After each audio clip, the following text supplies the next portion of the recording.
Donc, on va voir aujourd'hui les différentes questions posables pour l'euphorie et en particulier surtout pour Van Graaf, parce que c'est surtout dans ce test-là que vous avez un véritable problème. Parce que Van Graaf, il permet de faire aussi bien l'euphorie que l'équilibre binoculaire. Et très souvent, vous confondez un petit peu les deux. Donc on va aussi un petit peu regarder ce qui se passe au niveau de l'équilibre binoculaire pour Van Graaf au moment de la dissociation. Le but du jeu aujourd'hui, c'est vraiment de tout remettre bien à plat au niveau des vues. Est-ce qu'on est en vue de profil, en vue de dessus, dans quel cas on l'est, et dans quel type de euphorie on va avoir. Donc l'idée ici, c'est qu'on va voir déjà, on va commencer par Maddox, parce que c'est le plus simple, comme ça au moins vous prenez un peu confiance en vous. On va voir les différentes questions posables pour Maddox. Il y a 3 questions posables pour Maddox, comme à chaque fois aussi pareil pour l'euphorie de Van Graaf. Donc les 3 questions posables, si on les récapitule rapidement, il peut y avoir, premièrement, comment avons-nous obtenu la dissociation? En gros, que voit le sujet au moment de la dissociation? Donc, on va devoir le faire dans le plan horizontal. Plan horizontal, ça veut dire ESO et EXO. On est bien d'accord? Donc, ESO ou EXO. Et aussi dans le plan vertical. Et donc ça, c'est quoi? C'est ce qu'on appelle les hyperphories. Plan vertical, c'est les hyperphories. Hyperphories. Donc, on va avoir le cas des ESO et des EXO et le cas des hyperphories. Et vous allez avoir en général 3 questions qui est la mise en évidence. Comment on met en évidence une phorie? Ou en fait, sinon, quel dissociateur on met? Donc c'est pour la dissociation. D'accord? Quel dissociateur on utilise? Comment on a obtenu la dissociation? C'est la première question qu'on risque de vous poser. Là, on va faire pour l'instant, ça va être assez simple, le cas de Maddox. D'accord? Ça va être à peu près simple. Donc normalement, vous allez prendre confiance en vous. Deuxième question qu'on risque de vous poser, c'est ce qu'on appelle donner la nature de la phorie. Et faites-moi un schéma pour me montrer la nature. Donc la nature de la phorie. D'accord? Et enfin, quelle est l'orientation du prisme de réalignement? Comment faire pour mesurer finalement une euphorie? Donc prisme de réalignement. Prisme de réalignement. Donc en gros, c'est la mesure finalement. D'accord? Comment on fait pour mesurer une euphorie ou l'annuler ou la compenser? D'accord? Donc la première question qu'on risque de vous poser pour le Maddox, c'est comment avons-nous obtenu une dissociation pour l'euphorie horizontale? Pour l'euphorie horizontale, ce qu'il faut savoir absolument, c'est qu'on propose au sujet un point lumineux et avec le filtre de Maddox qui est en règle générale placé sur l'œil droit, au lieu de voir le point lumineux avec le filtre de Maddox, il va avoir une droite. Et la droite, la grande question qu'on va se poser, c'est plutôt est-ce qu'on va lui afficher une droite verticale ou une droite horizontale? Pour l'euphorie horizontale, tout ce qui est ESO ou EXO, il faut pouvoir voir le déplacement de la droite verticale. D'accord? Donc on va devoir lui afficher une droite verticale. Et ils vont vous demander, donnez-moi alors une formule possible du verre de Maddox que vous lui proposez devant les yeux pour avoir cette droite verticale. D'accord? Alors ils ne vous demanderont pas la droite verticale, mais quel est le filtre que vous mettrez? Donc donnez-moi une formule possible. Pour afficher une droite verticale, il va falloir qu'on mette un fer plan, plus 50, 100, 200. Vous mettez la valeur que vous voulez dans le cylindre, mais c'est du plus. Et c'est une valeur très élevée. Mais attention, c'est pas très naturel, c'est à 0 degré. Parce que quand vous mettez ce verre-là, vous allez devoir faire un schéma de l'œil, montrant en fait que quand on porte ce verre-là, il y a un impact sur notre vision qui est celui-ci. Donc on va faire un schéma de l'œil, H', H', et ici, R'. On porte un verre, hein, en général c'est DL. Hein. À ce moment de l'examen de vue, on se rappelle qu'on porte les compensations parfaites quand on mesure l'euphorie. On a déjà réglé le problème d'amétropie, d'accord, de réfraction. Et ensuite, vous allez rajouter, bien évidemment, un verre de Maddox. Dans certaines écoles, il le faut un peu boudiner comme ça. Bon, pas obligatoire. D'accord? Le but du jeu, par contre, c'est d'expliquer comment va se comporter l'œil quand il portera ce verre de Maddox. On part du principe, je vous rappelle, que le sujet est parfaitement compensé, ça veut dire que les images sont toutes sur les rétines. L'image est sur la rétine, et le sujet, à 0 degré, il subit quoi? Il subit plan. Donc l'image M'0, elle reste sur la rétine. Par contre, à 90 degrés, il va subir une puissance de 50. Donc son image, elle va se déplacer largement en avant pour M'90, il va être largement mis en avant. On est d'accord? Si on suit bien tout ça, qu'est-ce qui va se passer? On va regarder au niveau des rayons. Donc si on vous dit que c'est en vision de loin ou en vision de près, vous adaptez votre rayon incident. Et ensuite, qu'est-ce qui va se passer? Au niveau des rayons dans l'œil, voilà comment ça va se dérouler. Vous allez faire un premier rayon qui va passer par M'90. Donc avoir une tache à 90 qui va être très grande. Et ensuite, vous allez avoir ici PS, la pupille de sortie, pour pouvoir ensuite tracer le second rayon. Donc je vais tracer le second rayon en bleu. Et regardez comment ça va se passer, ça va pointer vers 0. Ce qui fait que, globalement, au niveau de l'image rétinienne, qu'est-ce que le sujet va avoir sur sa rétine?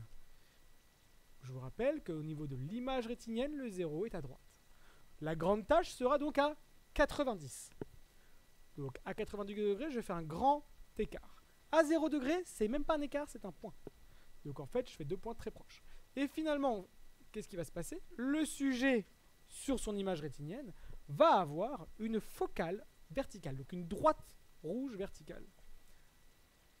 On va ensuite faire ce qu'on appelle l'extériorisation. L'extériorisation des 0 est à gauche. Mais attention, voilà, c'est la même chose. Vous avez toujours un grand axe à 90 et un tout petit à 0. Ce qui fait que finalement, vous obtiendrez toujours aussi quoi? Une focale verticale. C'est comme ça qu'on démontre qu'avec le verre de Maddox, le sujet, on lui affiche une droite verticale quand on lui propose un verre de plan plus 50 à 0. Donc ils vous demanderont de donner la formule du verre et de montrer pourquoi avec ce verre, on voit une focale verticale. Rappelez-vous que pour les sphories horizontales, ESO ou exo, on propose systématiquement quoi? Une droite verticale qui va se déplacer dans le plan horizontal. On est bien d'accord? Je continue, j'enchaîne sur ce schéma-là et ce schéma-là, et ensuite je vous laisserai recopier. Une fois que vous aurez fait ça, je ferai celui-ci, celui-ci et celui-ci. J'effacerai, je passerai avant de graphe. On est bien d'accord? Donc si vous avez des questions, vous me les posez, mais ne me dites pas je veux le recopier. Pour l'instant, vous écoutez, c'est le plus important. Donc là maintenant, on va regarder ce qui se passe au niveau des phories dans le plan horizontal pour Maddox. Et systématiquement, quand vous faites les phories horizontales avec Maddox, vous allez être en vue de dessus. On est d'accord?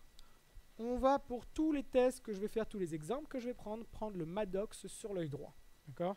On va faire le cas de l'ESO, le cas de l'exo, le cas de l'hyperphorie, on va tout faire. Avec ou sans prisme de rayonnement, on va tout faire. Donc là, on va faire un schéma du couple oculaire en vue de dessus, montrant la nature d'une ésophorie. Comment se comporte le couple oculaire quand il a une ésophorie et surtout ce qu'il voit. D'accord? Donc je vais faire un schéma du couple oculaire en vue de dessus. Vous allez voir, ça va être un petit peu particulier parce qu'on n'a pas l'habitude de le faire dans ce sens-là. Mais là, comme j'ai pas beaucoup de place et que je vais en faire énormément, je suis obligé de le faire comme ça. Donc je suis en vue de dessus. J'ai mon œil gauche qui est là, mon œil droit qui est là. Et tous mes schémas vont être en vision de loin. Vous les adapterez si vous faites la vision de près. On est d'accord? Donc, je sais qu'à ce moment de l'examen de vue, le sujet porte DL. D'accord? Et je vous ai dit que pour tous les cas qu'on va voir ensemble, le Maddox sera posé sur l'œil droit. À ce moment de l'examen de vue, on propose un point lumineux en vision de loin, donc les rayons viennent de loin. Alors, je vais juste dire que lui, c'est l'œil gauche. Q' gauche, Q' droite. Ça va pour l'instant? J'envoie des rayons qui viennent de l'infini. Ici, je vais avoir M' gauche. Et ici, je vais avoir M' droite. En règle générale, celui qui ne porte pas le Maddox est ce qu'on appelle l'œil fixateur. C'est lui qui va regarder les rayons, qui va aligner ses lignes de regard sur les rayons. Donc là, ici, ça va être l'œil gauche. S, F'G. Et donc ici, en pointillé, là, ça va être la ligne de regard de l'œil gauche. J'ai dit que je vais traiter tout de suite, d'abord, les ésophores. Donc, quand je suis ésophore, ça veut dire que je converge trop, donc mon œil droit va rentrer, et le point de convergence va être ici. C'est l'intersection des lignes de regard. Rappelez-vous, il va être en avant. Donc, je fais tout de suite quoi? Ma ligne de regard, et je vais avoir ici qui? F'D. Et ici, S. Donc là, la ligne de regard de l'œil droit. Je viens de montrer comment se comporter un ésophore. Maintenant, il va falloir que je montre ce qu'il voit. Donc, je vais devoir faire un œil cyclope, la superposition de l'anatomie des deux yeux. Vous êtes prêts? Donc je fais l'œil cyclope. Je superpose, suivez bien, les Q' ensemble, les F' ensemble, les S ensemble et les lignes de regard de l'œil droit et de l'œil gauche ensemble. Je regarde un petit peu au niveau de l'œil fixateur, c'est toujours par lui que vous allez commencer parce que c'est plus simple. Et vous allez voir que M' gauche étant confondu avec F' gauche, ça veut dire que M' gauche est ici. Maintenant, si je regarde bien, si je vous compare par rapport à la fovea, si je regarde par rapport à la fovea, M' droite est du côté gauche. Donc je vais positionner M' droite du côté gauche sur la rétine. Et donc ensuite je vais le faire sortir vers l'extérieur des yeux, les deux. Et je vais donc avoir ici M seconde droite et ici M seconde gauche. Ce qui fait que je sais que quoi? Que l'œil droit extériorisera du côté droit et que l'œil gauche extériorisera du côté gauche. Et comme l'œil droit porte quoi? Le Maddox. Je vais donc avoir une droite verticale vue par l'œil droit du côté droit et un point vu par l'œil gauche du côté gauche. Je vous rappellerai qu'en fait, au moment où on vous donnera peut-être la valeur de la phorie, vous allez devoir coter la valeur de décalage en centimètres. Et la règle, c'est quoi? C'est qu'en vision de loin, une dioptrie entraîne 5 cm de décalage. Ça, il faut le savoir. Donc si on vous demande de montrer la nature d'une personne, très souvent d'ailleurs, qu'est-ce qu'ils font eux? Ils vous disent, voilà ce que le sujet voit, tout en sachant que l'œil droit porte le filtre de Maddox. Qu'est-ce qu'est le sujet? Donnez-moi la nature de la phorie du sujet. Vous allez devoir faire les 3 schémas pour montrer qu'en étant ésophore, donc en ayant les lignes de regard qui rentrent, vous avez bien l'extériorisation du sujet qui montre qu'il est bien ésophore. On est bien d'accord sur ça? Je vous fais le schéma ensuite de l'exophore, exactement de la même manière, toujours en vue de dessus. Donc pour l'exophore, comment ça va se dérouler? De la même manière. Vous allez faire un couple oculaire, mais attention, vous allez voir, c'est un peu plus perturbant. Q'G, Q'D. Vous allez avoir ici les DL et vous allez avoir le Maddox. Et les rayons viennent toujours de loin, pour le coup, hein, ici. Donc vous allez avoir M'D ici, M'G ici. L'œil fixateur, comme d'habitude, c'est en général celui qui ne porte pas le Maddox. Donc vous faites œil gauche fixateur, S, hop, ici F'G, et donc là, LR œil gauche. Mais comme vous savez que le sujet est exophore, quand on est exophore en vision de loin, le point de convergence est en arrière du visage, en arrière de la tête finalement. Donc vous allez commencer par faire le point C ici. Vous allez faire le point C et donc ensuite tracer quoi? La ligne de regard de l'œil droit. Et donc ici, vous allez obtenir qui? Le point S et F'D qui va être ici. Une fois que vous avez fait ça, vous faites l'œil cyclope. Donc, alors j'ai juste oublié de marquer ici LR œil droit. Une fois que vous avez fait tout ça, vous faites maintenant, alors j'ai oublié les flèches finalement aussi, hein.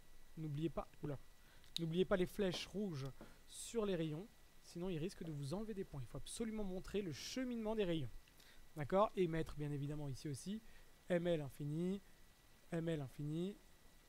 En gros, mettre les objets.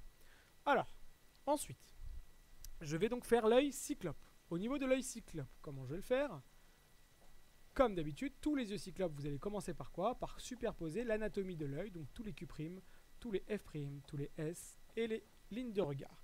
Une fois que vous avez fait ça, vous vous concentrez sur l'œil fixateur. Qui est l'œil fixateur? C'est bien l'œil gauche en général. Donc vous allez mettre M' gauche ici. Et ensuite, par rapport à F' droite, vous allez positionner M' droite. On voit ici que M' droite est du côté droit. Donc M'D est donc ici. Ce qui fait que pour l'œil gauche, M seconde gauche sera là. Et M seconde droite sera ici. Donc, l'œil droit extériorisera du côté gauche et l'œil gauche extériorisera du côté droit. Ce qui fait que l'œil droit qui regarde quoi? La droite rouge, qui sera vue donc par l'œil droit, et on l'a démontré bien avant, et l'œil gauche sera du côté droit, et lui verra un point. C'est comme ça qu'on montre comment un exophore se comporte, et surtout ce qu'il voit. D'accord? Donc soit il vous demande que voit-il, ou soit il vous montre ce qu'il voit, à vous de dire, de donner la nature de la phorie. D'accord? Donc ça, c'est pour les natures des phories. Troisième question qu'ils peuvent vous demander, c'est en fonction de la nature de la phorie que vous avez déterminé, qu'il soit iso ou exo. Quel prisme de réalignement vous allez mettre? On est d'accord? Donc les 3 questions, c'est que celle-là. Donc on va refaire exactement la même chose. On va toujours être en vue de dessus. Et on va faire exactement les mêmes schémas, mais attention, l'ordre va changer parce qu'il faut anticiper les prismes. D'accord? Donc suivez bien, on va refaire le schéma du couple oculaire en vue de dessus. Donc, schéma du couple oculaire en vue de dessus, on positionne toujours aussi quoi? Les DL, les DL. Le ML, bon, il vient de l'infini, ça c'est pas un problème. Et ensuite, on met en général le Maddox sur l'œil droit. On voit que on va d'abord se concentrer sur l'œil gauche, qui est l'œil fixateur, parce que lui ne supportera pas le prisme de réalignement. Q' gauche, Q' droite. En général, celui qui ne porte pas le filtre est fixateur, et c'est sur celui qui porte le dissociateur qu'on va mettre le prisme de réalignement. Donc là, on va envoyer des rayons sur l'œil gauche. Il va y avoir M' gauche qui va s'afficher, et comme il est fixateur, F' gauche sera là. Le point S sera là, la ligne de regard de l'œil gauche sera ici. Comme le sujet est ésophore, vous commencez par faire quoi? Le point C, donc là c'est la ligne de regard, hein. Le point C sera ici, et hop, F'D sera là. Et comme vous cherchez à mettre un prisme de réalignement, il faut que le point M soit confondu avec, enfin M' soit confondu avec la fovea. Donc vous confondez tout de suite M'D avec F'D. Et vous savez donc que quoi? Que comme vous avez mis un prisme de réalignement, le rayon qui va rentrer dans l'œil, il va se comporter comment? Il va se comporter comme ça. Et donc, le rayon qui va rentrer dans l'œil va être parfaitement aligné avec, j'ai oublié de mettre la cornée ici, excusez-moi. Et donc, il va s'aligner avec la ligne de regard, mais à la base, le rayon ne venant pas de ce côté-là, il vient d'où à la base? Il vient de là. Vous avez à ce moment-là, ici, à l'endroit de la déviation, un prisme de réalignement base externe. Et donc vous devrez expliquer ce que quand vous avez quelqu'un qui est ésophore, c'est comme ça qu'on le compense, donc avec des bases externes. Donc attention, le point C est obligatoire. En vue de dessus, systématiquement, vous me mettez un point C, sauf si vous êtes orthophore. Je continue pour l'œil cyclope et l'extériorisation. Alors, comme ça va être la même chose, que je sois ésophore ou exophore, quand on met un prisme de réalignement, le but du jeu c'est de tout réaligner. Je ferai un seul schéma de l'œil cyclope et de l'extériorisation pour les deux cas. D'accord? Donc je fais un schéma ici un peu central, avec ici Q'D, G, F'D, G, le point S, les lignes de regard de l'œil droit et de l'œil gauche. Et je sais que le but du jeu, c'était de quoi? De réaligner les M' avec les F'. Donc finalement, M'D et G sont tous les deux confondus, ce qui fait que M seconde, D et G sont confondus. Donc au niveau de l'extériorisation, j'aurai quoi? Un point vu par qui? Par l'œil gauche, et une droite verticale vue par l'œil droit. D'accord? Je vais montrer maintenant que pour compenser une exophorie, il faut mettre des bases internes, et on va devoir le montrer par un schéma. Donc je continue de faire, attention, pour l'exophore, rappelez-vous, c'est un petit peu plus compliqué parce qu'il faut anticiper le point C, il est là où vous vous y attendez le moins. Donc je le fais un peu haut, hop, hop, parce que ici, donc là c'est les droites de rappel, hein. Ici il va y avoir Q'G et ici Q'D, DL, DL. Je vous rappelle que je mets un Maddox ici sur l'œil droit. Et je sais que l'œil gauche étant fixateur, je vais lui envoyer des rayons. Donc ici, je vais avoir M' gauche. Comme l'œil gauche est fixateur, je sais que je vais avoir F' gauche qui va être là, le point S qui va être là, la ligne de regard de l'œil gauche qui va être alignée avec le rayon. Mais je vais la continuer pour pouvoir déterminer qui? Le point C. Donc le point C va pouvoir me faire apparaître la ligne de regard de l'œil droit, LR œil droite ici, et la cornée, S. Ce qui fait que finalement, je sais que comme je vais mettre un prisme de réalignement, M'D va être confondu avec F'D. Donc F'D, je le mets là, M'D va être confondu. Ce qui fait que le rayon va rentrer dans l'œil comme ceci. Mais à la base, il vient d'où? Il vient de là-bas. Donc je sais que pour l'exophore, pour pouvoir le réaligner, je mets un prisme de réalignement. Un prisme de réalignement base interne. Donc prisme de réalignement base interne. Vous voyez bien la base, elle est bien vers l'intérieur du visage. Et donc c'est comme ça qu'on fait. Au niveau ensuite de l'œil cyclope et de l'extériorisation, c'est exactement la même chose que pour l'ésophore. Donc je vous laisse déjà recopier ce cas-là. Et juste en dessous, on fera celui-là. Donc je vous rappelle, les 3 questions sont toujours en général dans le même ordre. D'ailleurs, en général, on vous en pose que 2 sur 3, voire même des fois qu'une. Mais il va falloir ensemble, on va faire plusieurs sujets ensuite, qu'on voit un petit peu en fonction des mots-clés. Et les mots-clés, c'est les titres, hein, finalement là-haut. Attention, mettez à chaque fois des titres, hein, bien évidemment. Schéma du couple oculaire en vue dessus, iCyclope en vue dessus, ou extériorisation. Pas besoin de rajouter Maddox œil droit et compagnie, on s'en fout complètement. Nous, ce qu'on veut savoir, surtout quand on vous corrige, c'est ce que vous savez dans quelle vue vous êtes. D'accord? Donc c'est la vue qui est le plus important. Donc, vous regardez ça, les titres sont très très importants parce que les questions vont avoir ces mots-clés dedans pour savoir dans quelle situation vous êtes. On va regarder maintenant les phories dans le plan vertical. Dans le plan vertical, ça veut dire que vous allez voir les hyperphories, droite sur gauche et gauche sur droite. Le but du jeu, c'est que la première question, encore pareil, ce sera toujours quoi? Donc, pour obtenir une dissociation, qu'avez-vous mis devant l'œil et qu'avez-vous obtenu comme vision finalement? Donc, pour voir les hyperphories, il faut qu'on affiche une droite horizontale qui va monter ou descendre. On est bien d'accord? Pour afficher une droite horizontale, on va mettre plan plus 50, mais cette fois-ci à 90. Et on va expliquer que quoi? Que quand on met ce type de verre là, au niveau, donc, on met les compensations, hein, DL, et on met aussi Maddox. Maddox. Forcément, le sujet, on a dit quoi? Bah, il va subir plan à 90, donc M'90 va rester ici, et M'0 va passer devant. Et vraiment bien devant. D'accord? Donc on va faire des traits qui viennent de l'infini ou qui viennent de vision de près, ça dépend de ce que vous avez comme situation. Et ensuite, vous allez avoir donc, pareil que tout à l'heure, des rayons qui vont passer par 0. Vous devez positionner ensuite des pupilles pour pouvoir tracer le second rayon qui passera aussi par la pupille. Et on va se rendre compte, comme pour tout à l'heure, que cette fois-ci, suivez bien, au niveau de l'image rétinienne où le 0 est à droite, on va avoir une grande tache à 0 et une petite, même apparemment c'est même pas une tache, c'est un point, à 90. Ce qui fait que ça va bien afficher quoi? Une droite horizontale sur la rétine. Au niveau de l'extériorisation, vous allez avoir bien évidemment le 0 à gauche, la grande tache à 0, le petit à 90, ce qui fait que vous avez toujours, aussi bien que la rétine, au niveau de l'extériorisation, vous avez bien une droite horizontale. Donc c'est comme ça qu'on montre que pour les hyperphories, on affiche une droite horizontale. Ensuite, on vous posera la question, donc, donnez-moi la nature de la phorie qu'on a mis en évidence. Donc ici, l'idée c'est quoi? C'est qu'on va être cette fois-ci, comme c'est pour les phories verticales, en vue de profil.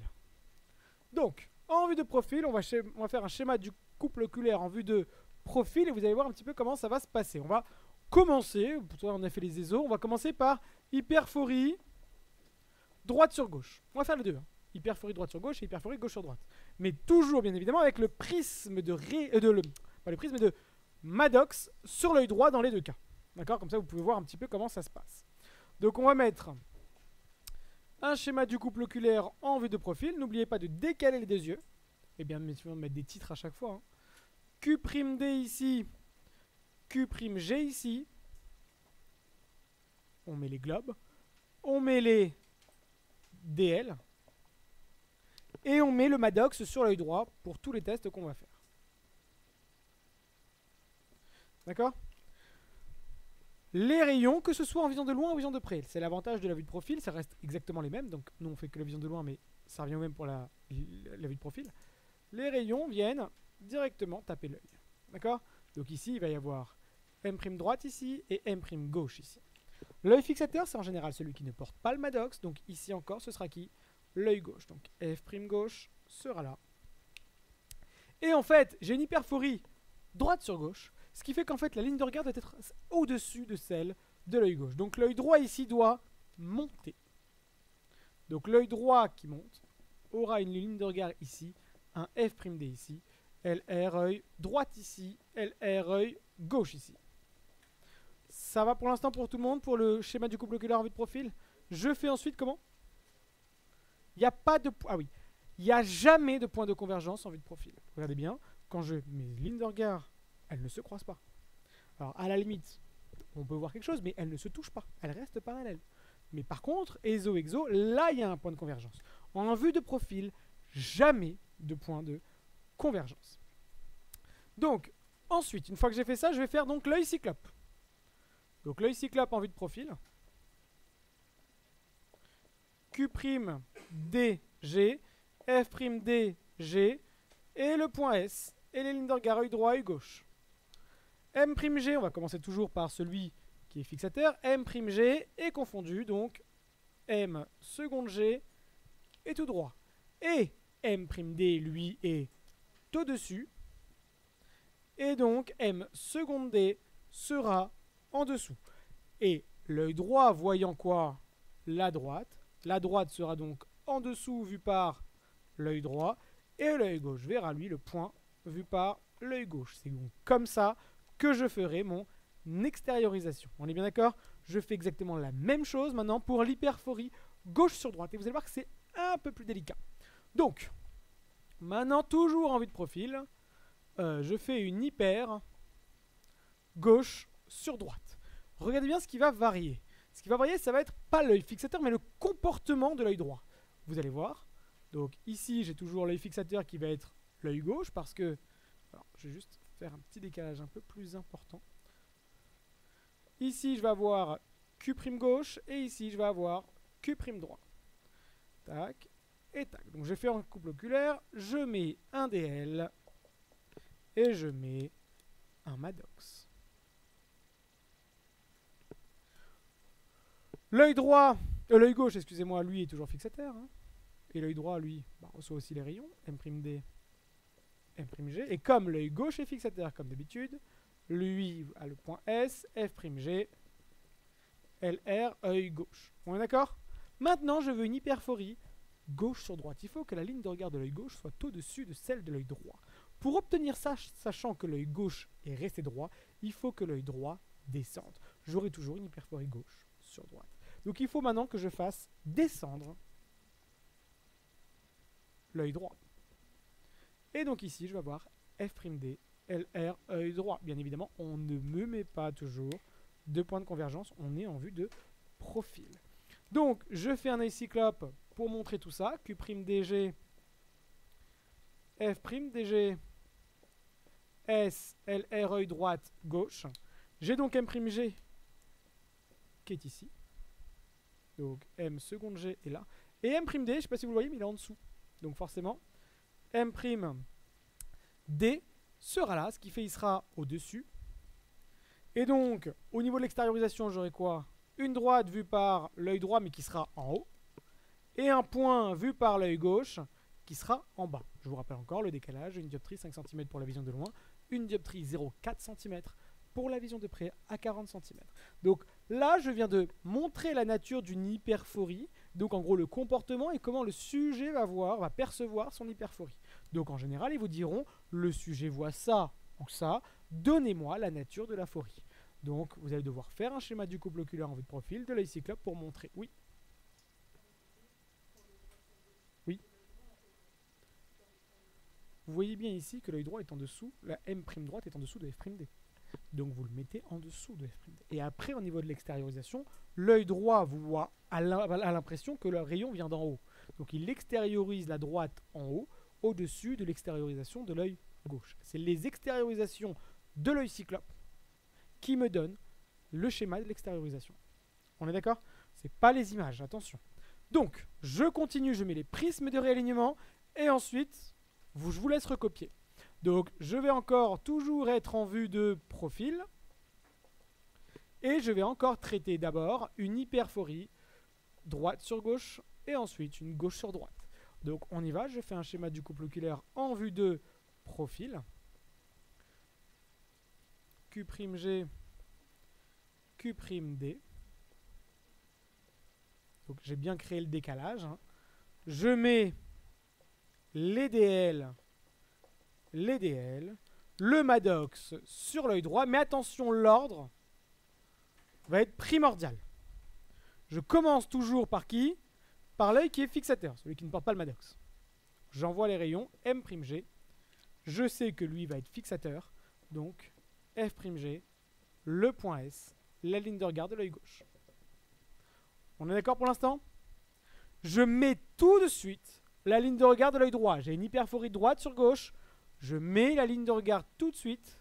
Donc je ne commence pas par faire les rayons. Je commence par faire la ligne de regard. Voilà, je n'ai pas très bien fait là.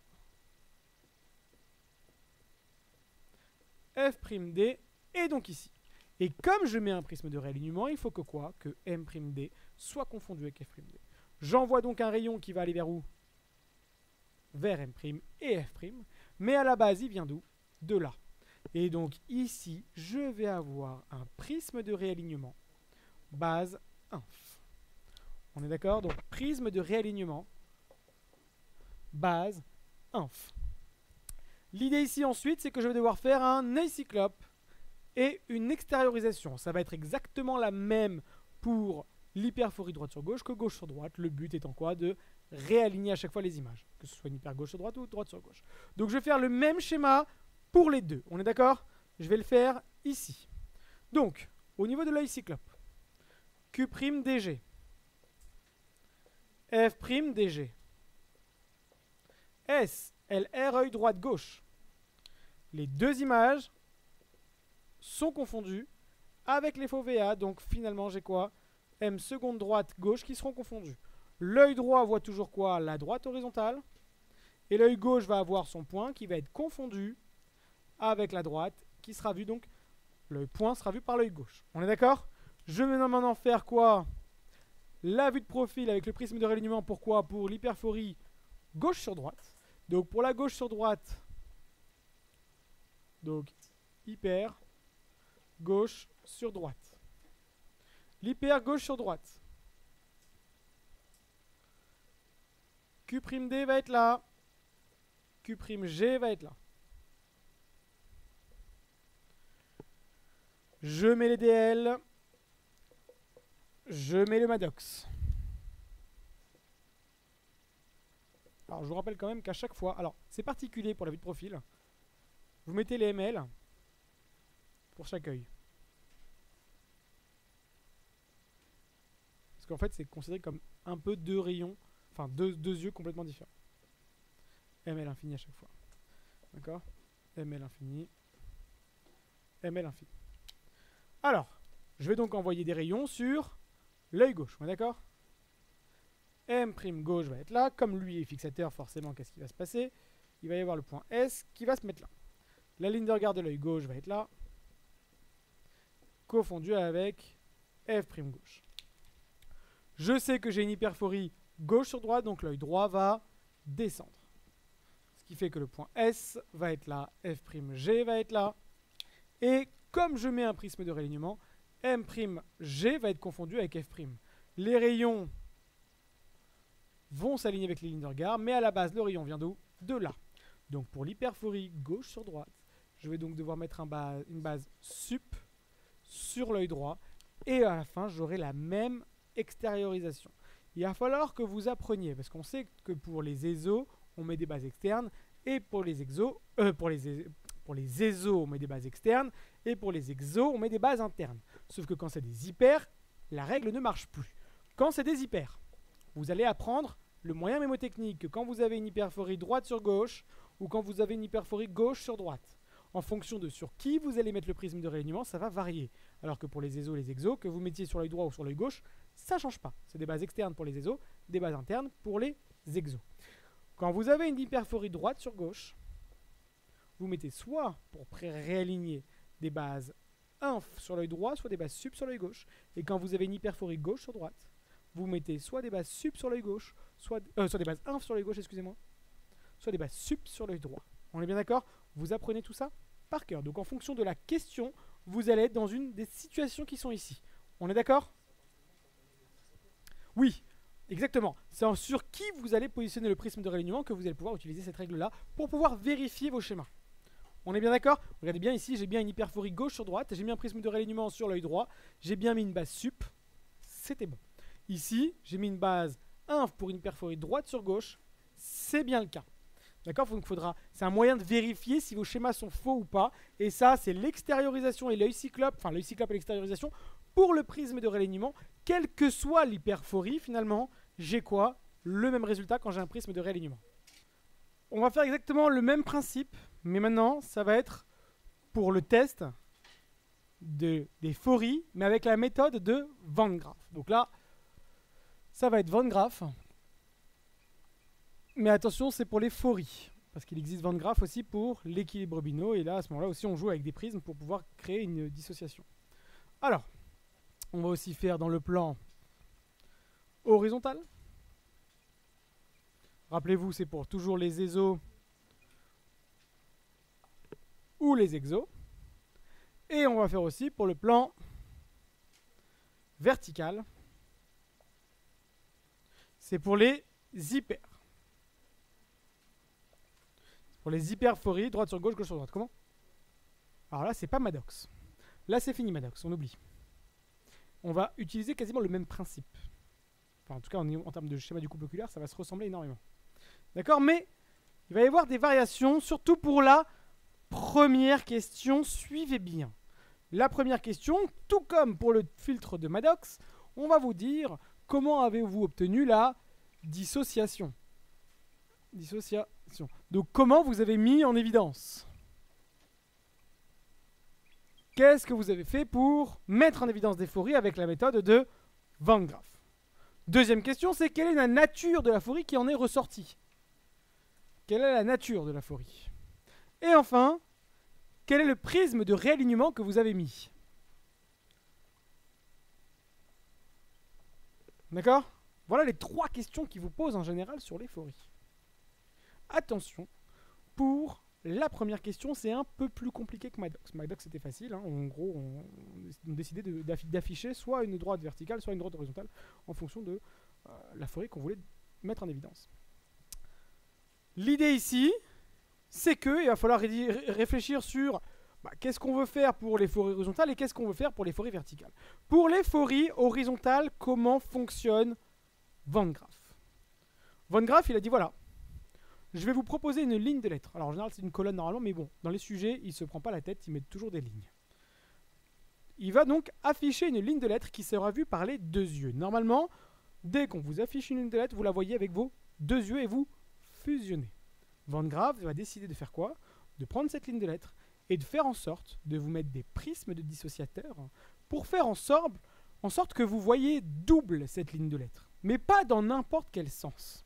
Si vous voulez voir les phories horizontales, donc tout ce qui est ESO, exo, dans le plan donc horizontal, vous allez devoir créer artificiellement un décalage dans le plan vertical.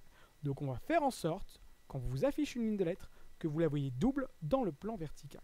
Donc pour obtenir une dissociation, on va mettre en général 6 dioptries bases sup sur l'œil droit. On peut mettre des bases inf, on peut mettre ce qu'on veut, mais en général, l'idée c'est de mettre 6 dioptries bases sup sur l'œil droit. Donc le dissociateur ne sera pas un filtre de Maddox, mais un prisme dissociateur, un prisme de dissociation qui permet de dissocier ce que voit l'œil droit de l'œil gauche, 6 dioptries bases sup. Donc on va, pour pouvoir mettre en évidence des phories horizontales, créer un décalage dans le plan vertical. Et pour montrer comment on crée un décalage dans le plan vertical, on va commencer par être en vue de profil. Donc, on va vous poser la question, comment avons-nous mis en évidence une ESO ou une exophorie? On a d'abord créé un décalage dans le plan horizontal.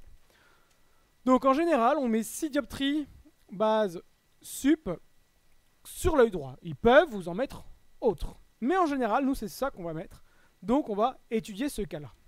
Donc, on va devoir faire un schéma du couple oculaire en vue de profil, montrant l'impact d'un 6 dioptries base sup sur l'œil droit et comment ça se fait que grâce à ça, il arrive à voir double.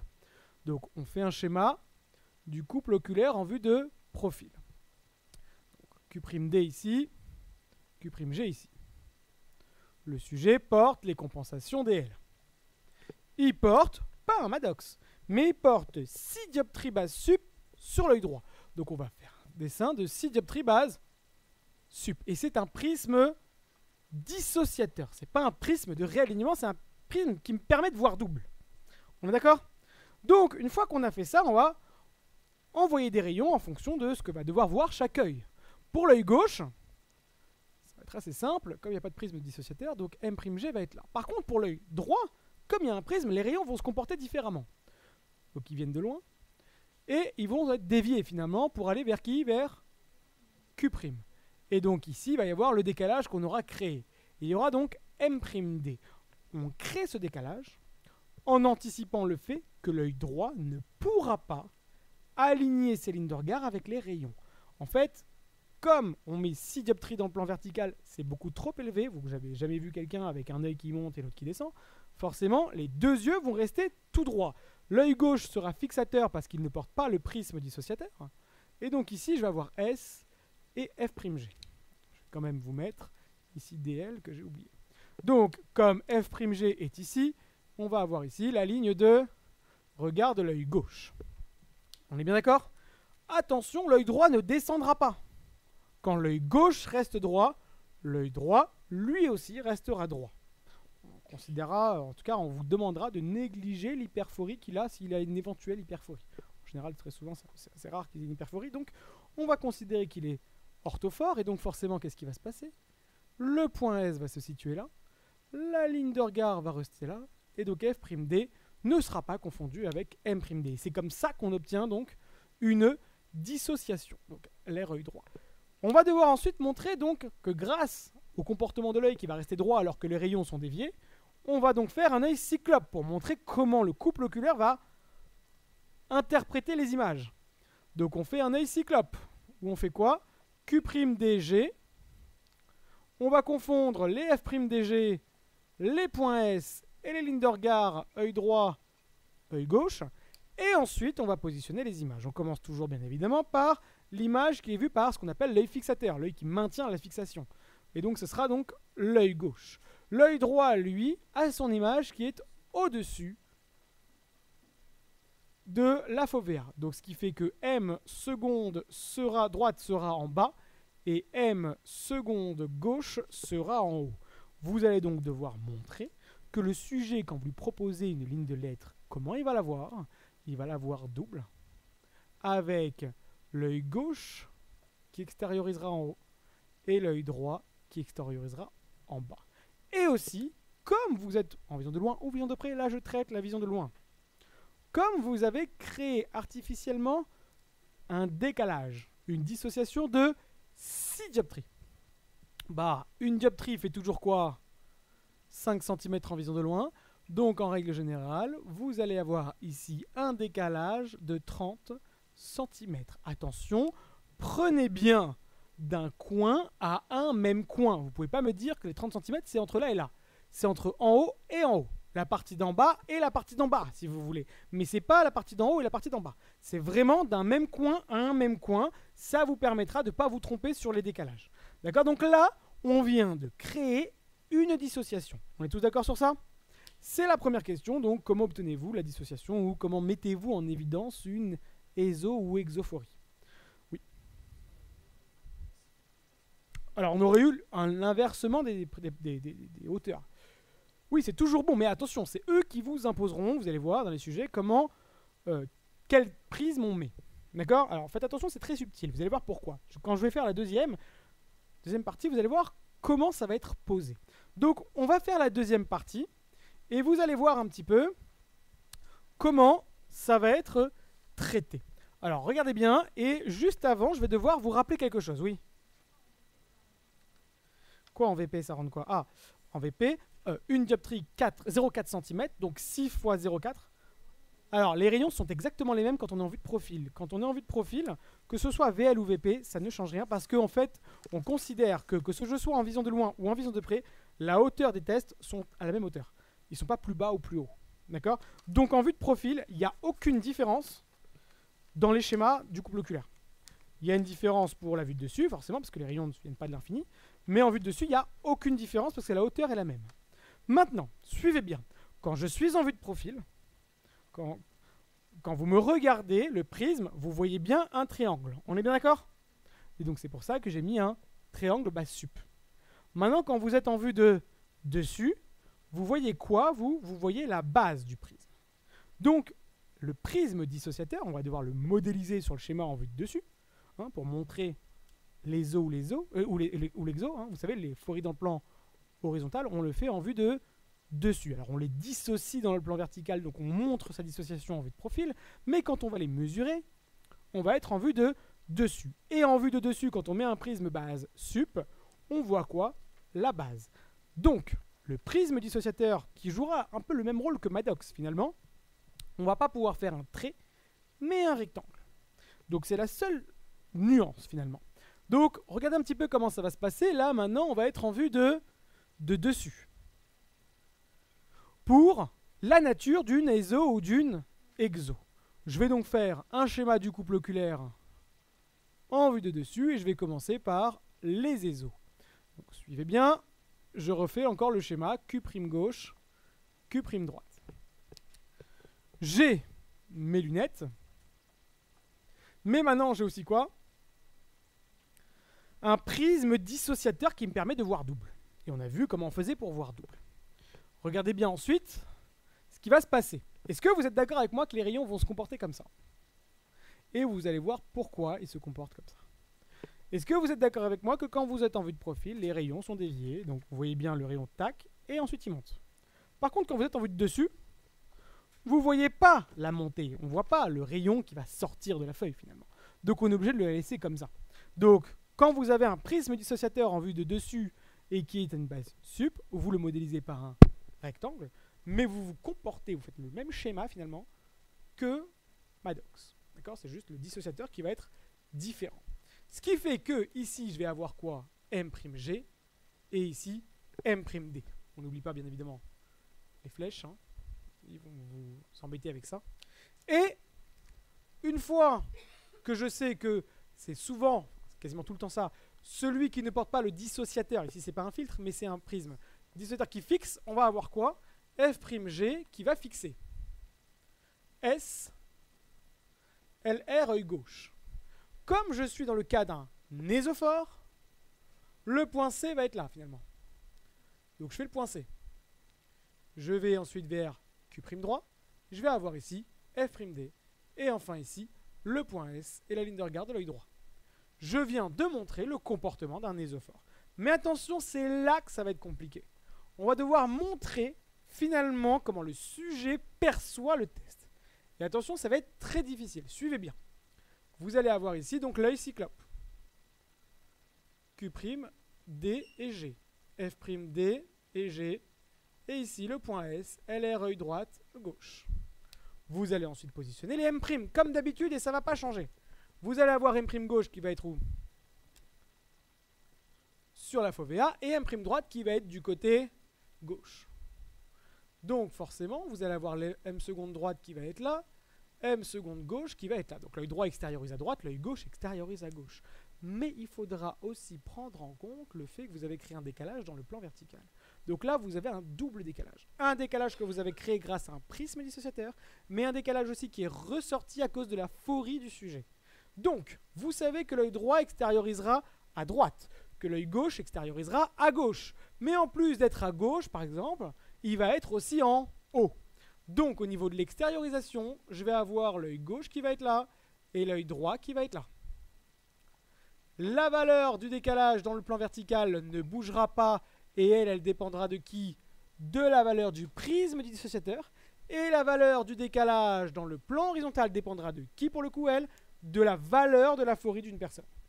On est bien d'accord sur ça, donc faites très attention et comment ce sera posé le jour de l'examen pour que vous puissiez bien comprendre. Le jour de l'examen, ils vont vous dire on a mis un prisme dissociateur sur l'œil droit, c'est tout. Ils vous diront ni si c'est base sup, ni si c'est base inf.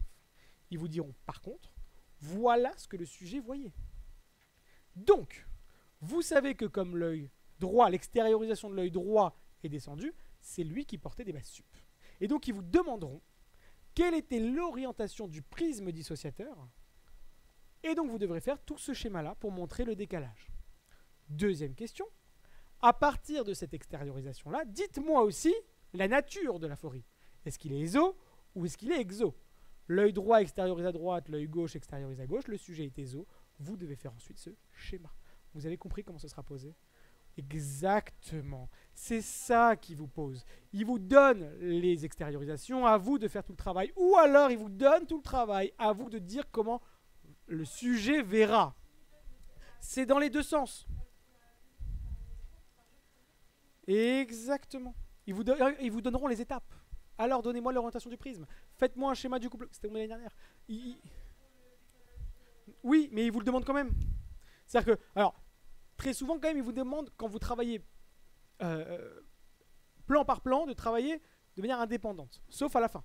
Oui. Une hyperphorie?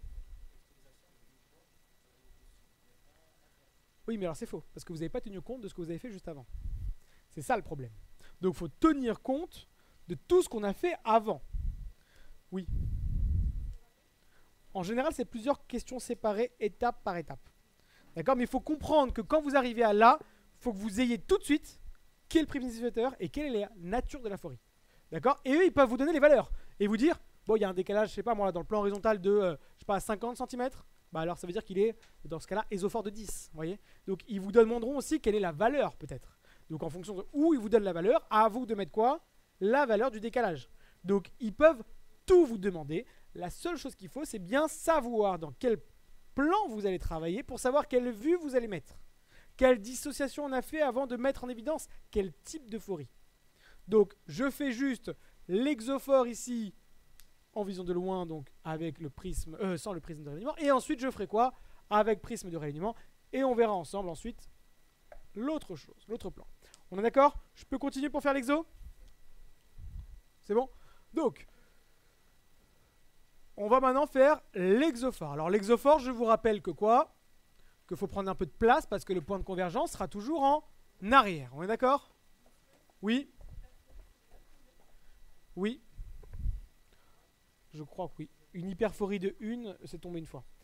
Alors, donc là, rappelez-vous maintenant, c'est pour les exos. Donc, je mets un DL et je mets un prisme dissociateur. On est d'accord? Si vous changez l'œil du prisme dissociateur, il faudra quand même s'adapter.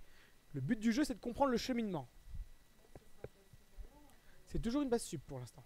On ne bouge pas la valeur du prisme que j'ai mis.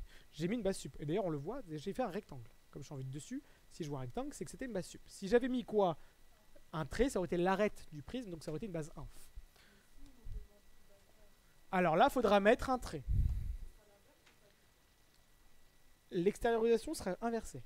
Mais là, pour savoir quelle serait l'extériorisation, on vous demandera de faire quoi? Ce schéma-là pour pouvoir montrer, quand on a une base inf, si on vous met une base inf, comment le sujet est censé voir le test.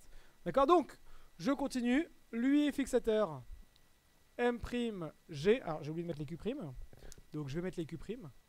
Q' gauche, Q' droite. Donc, pareil ici, je mets M' droite. Par contre, au gauche, j'ai mis gauche. Hop, et attention, comme l'œil gauche est fixateur, je vais avoir F'G ici. Et donc ici, le point S. LR, œil gauche. Et je vais prolonger quoi?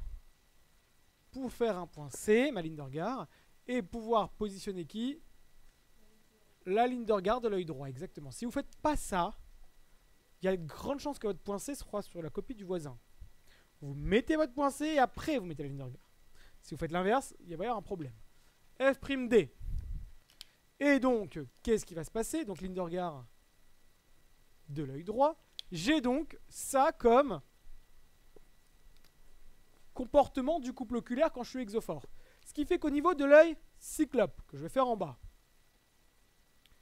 qu'est-ce qui va se passer? Q'D et G, F'D et G, point S ici, LR, œil droite-gauche. On est d'accord? Par rapport au F', donc on commence toujours par l'œil fixateur. Le M, qui est fixateur? L'œil gauche. Donc M' gauche est ici. M' droite, il est du côté droit. Ce qui fait que M seconde droite est ici.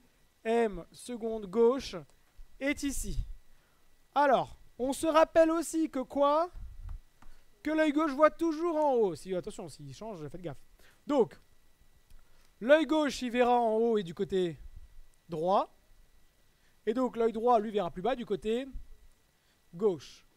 Je vous rappelle que La valeur du décalage dans le plan vertical est due à quoi? À la valeur du prisme dissociateur.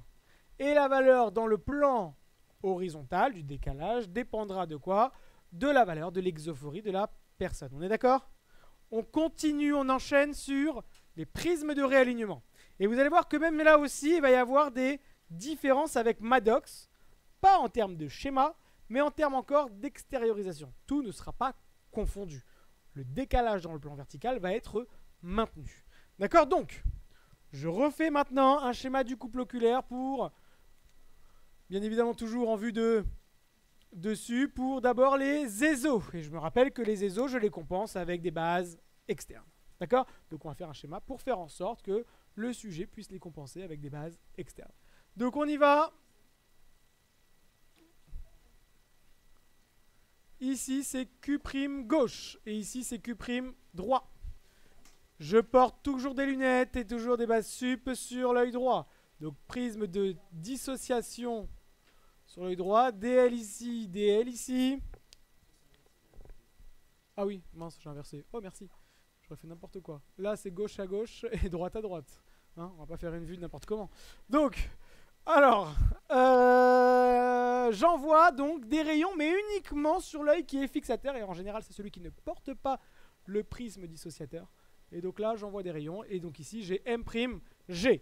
Comme je sais que le sujet est quoi? Fixateur avec son œil gauche. F'G est confondu avec M'G. Le point S, LR, œil gauche. Je sais que le sujet est ésophore. Vous commencez maintenant à faire la ligne de regard de l'œil droit. Vous savez qu'il y a un point de convergence en avant. Donc vous faites votre ligne de regard. F'D est ici. Le point S est ici. Et la ligne de regard de l'œil droit est ici. Et regardez bien, vous savez que vous allez mettre un prisme de réalignement. Donc vous savez que le rayon final va être aligné avec quoi? Avec la ligne de regard. Donc ça, hop, mais à la base, le rayon vient d'où? De là. Donc finalement, j'ai dû mettre un prisme de réalignement base, alors c'est un peu le bordel là, base externe. Base externe. Oui, oui. En plus du prisme dissociateur, je mets un prisme de réalignement. Le prisme dissociateur ASMA, il joue le même rôle que le Maddox. Et vous êtes d'accord avec moi que tout à l'heure, on portait Maddox et le prisme de réalignement aussi. Donc là, c'est pareil. On dissocie et on réaligne sur le même œil. On est d'accord? Donc, je mets des prismes base externes pour un sujet qui est ésophore. Et c'est comme ça qu'on le montre. On est d'accord? Vous allez ensuite faire un schéma de l'œil cyclope. Q'DG, F'DG, S, LR, œil droite-gauche. Je vous rappelle que quand même pour l'œil cyclope, on confond l'anatomie de l'œil. Et ensuite, on place les images. Donc, on confond les Q', les F', les S, les lignes de regard, tout ce qui touche uniquement proprement à l'œil et pas au test. Et donc ensuite, M'G ou confondu. On a mis aussi, j'ai oublié de le mettre, M'D. Forcément, il est confondu parce que je réaligne tout. Donc, M'DG confondu. Ce qui fait que M, seconde, D et G sont confondus. Donc, attention, suivez bien pour l'extériorisation.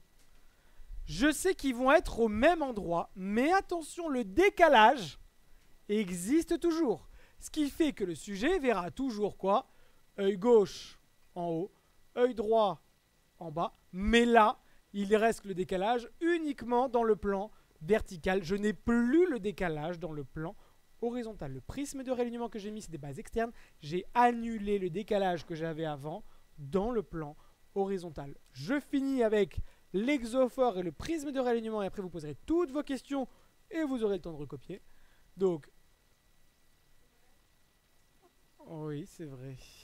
Q'G, Q'D. J'ai les DL. J'ai le prisme dissociateur. J'envoie des rayons sur l'œil droit. Pourquoi j'inverse tout le temps hein. Donc là, c'est Q'G et Q'D. Parce que littéralement, vous m'avez parlé. Vous m'avez perturbé. Alors, M'G ici. Attention, je ne commence pas à faire l'œil gauche, l'œil droit. Hein. Pour l'instant, on va mettre un prisme tout à l'heure sur l'œil droit. Donc, je sais que par contre, l'œil gauche, lui, J'oublie les flèches, mais vous les oublierez pas, vous. Hein. Okay. Je sais que l'œil... Alors, j'ai oublié le DL aussi ici. Vous oubliez pas que l'œil gauche est en fixateur. Je vais avoir ici S, LR, œil gauche. Mais, comme le sujet est quoi? Exophore, le point de convergence va se faire en arrière. Je fais le plan de convergence, le point de convergence. Je mets les lignes de regard, LR, œil droit ici. La cornée qui va se situer ici. La fovea F'D va être là. Et comme je mets un prisme de quoi? De réalignement, M'D confondu avec F'D. Il faut absolument que mes rayons finaux soient où? Arrivent sur la fovea, mais à la base, ils viennent d'où? De là-bas. Donc, je mets bien un prisme base quoi ici? Base interne. On est d'accord? Donc, pour compenser quoi? Donc c'est prisme de réalignement. Hein. À chaque fois, vous mettez prisme de réalignement. Et ici, prisme de réalignement. D'accord? Là, je les ai confondus. C'est pas bien de faire ça, hein, mais j'avais pas la place. Donc, prisme de réalignement base interne pour bien compenser quoi? Une exophorie. Et ensuite, j'attaque l'œil cyclope, qui est exactement le même. Et l'extériorisation, qui est aussi exactement la même. C'est pas parce que je suis exo ou éso que ça va changer dans le sens vertical. C'est lui qui a créé le décalage dans le plan vertical.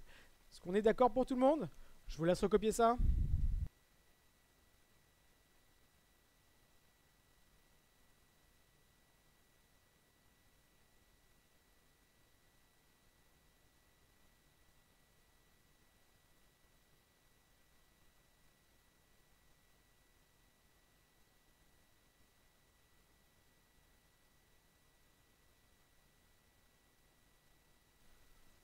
Pour maintenant, l'euphorie dans le plan vertical. Donc pour le plan vertical, c'est toujours, rappelez-vous, c'est pour l'onglet hyperphorie. Je ne vais pas créer un décalage dans le plan vertical parce qu'il va y avoir aussi un autre décalage dans le plan vertical à cause de la phorie. Je vais cette fois-ci créer un décalage dans le plan horizontal. Et une fois que je l'ai créé dans le plan horizontal, je vais pouvoir à ce moment-là voir s'il y a bien un décalage dans le plan vertical. Donc pour mettre en évidence l'euphorie verticale, il faut créer un décalage dans le plan horizontal. Alors, on va donc, pour créer un décalage dans le plan horizontal, être en vue de dessus. Donc, vue de dessus. Et en règle générale, ce qu'on fait, c'est pour créer un décalage dans le plan horizontal, comme c'est beaucoup plus difficile de diverger que de converger, on va proposer au sujet 10 dioptries base internes. Ça veut dire qu'on va le forcer à diverger énormément, mais comme il n'y arrivera pas, il va voir double. Et donc en général, on met 10 dioptries base internes. Et attention, parce que dans la tête de réfracteur, les 10 dioptries base internes sont sur l'œil gauche. Donc c'est un des rares cas où le dissociateur est sur l'œil gauche. D'accord? Donc on va faire, comme pour la tête de réfracteur, mettre les 10 dioptries base internes sur l'œil gauche. Et ce sera donc l'œil droit cette fois-ci maintenant dans tous les autres schémas qui sera fixateur. Parce que ce n'est pas lui qui a le prisme de dissociateur. Donc je vais faire un schéma du couple oculaire en vue de dessus, montrant l'impact sur l'œil gauche des 10 dioptries base internes. Donc je mets les DL, mais je mets aussi les 10 dioptries base internes. Et ça, c'est donc base interne, un prisme dissociateur. Tout le monde suit pour l'instant?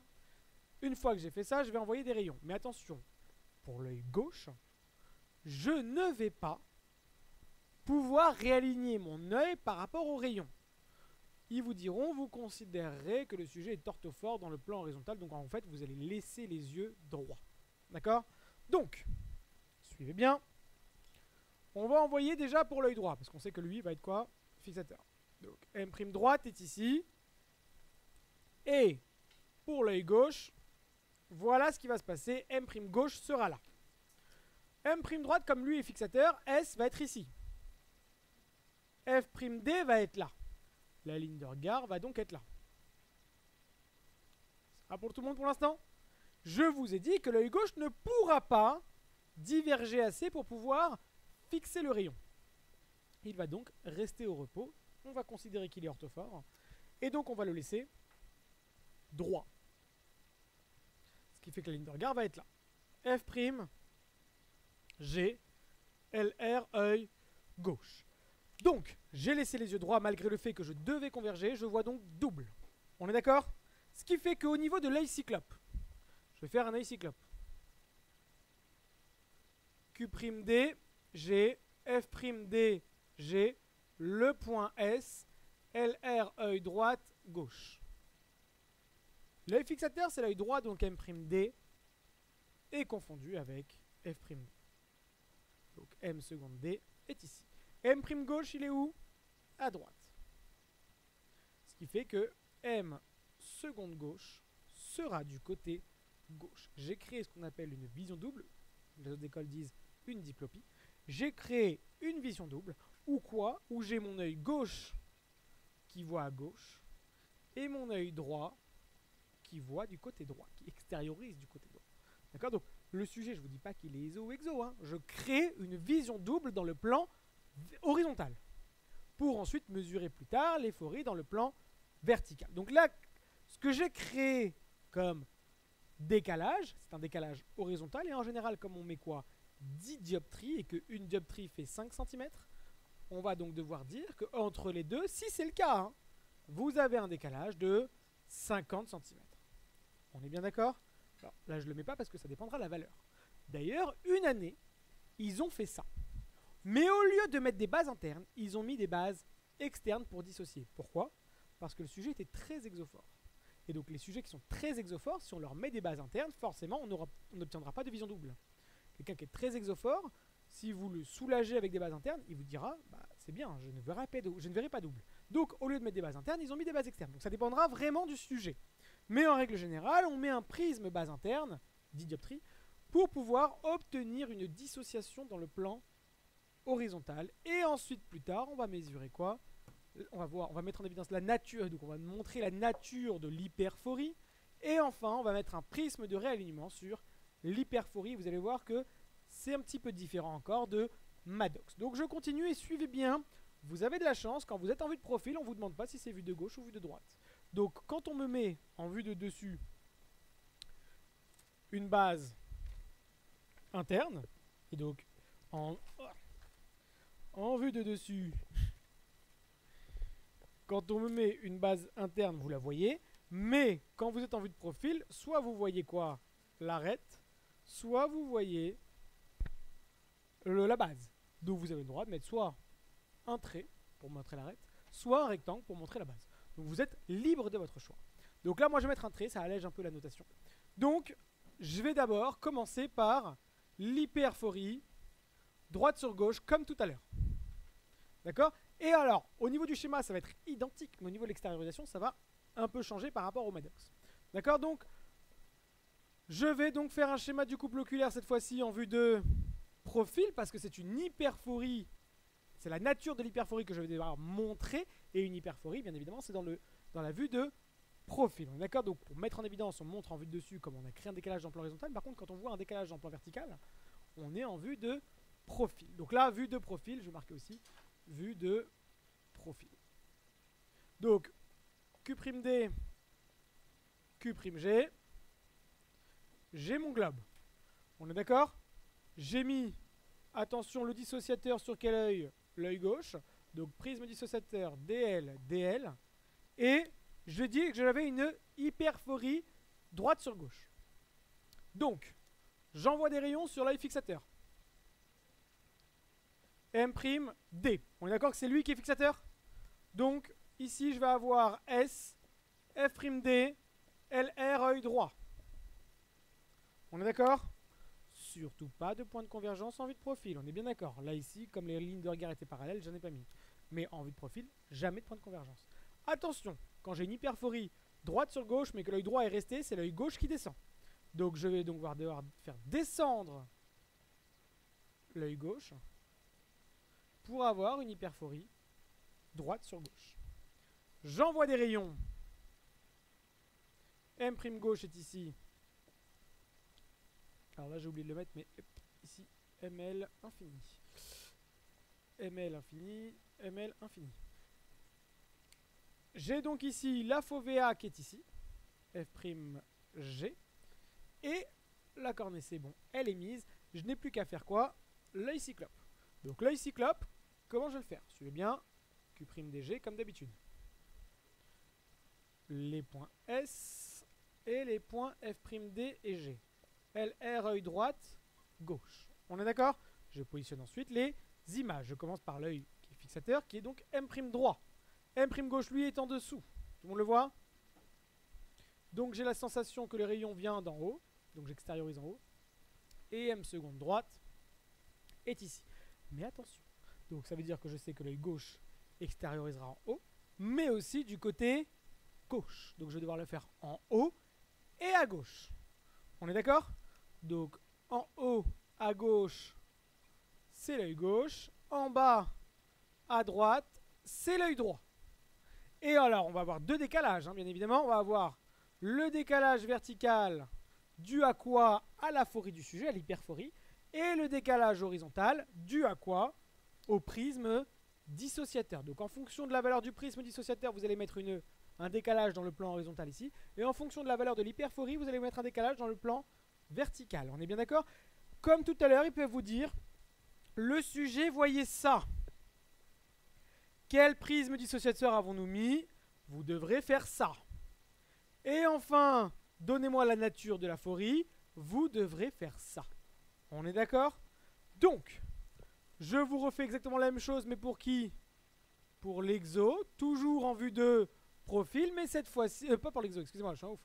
Pour l'hyperphorie, gauche sur droite, exactement. Donc pour l'hyperphorie, gauche sur droite.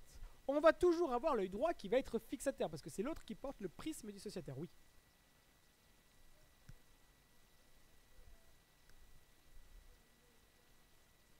Parallèle? Parce que j'ai dit qu'on considérait que le sujet était orthophore dans le plan horizontal. En fait, quand on travaille sur deux plans différents, on considère que dans l'autre plan, il est orthophore pour éviter d'avoir trop de choses à gérer en même temps. Si on doit gérer et les phories horizontales et les phories verticales en même temps, ça va être un peu compliqué.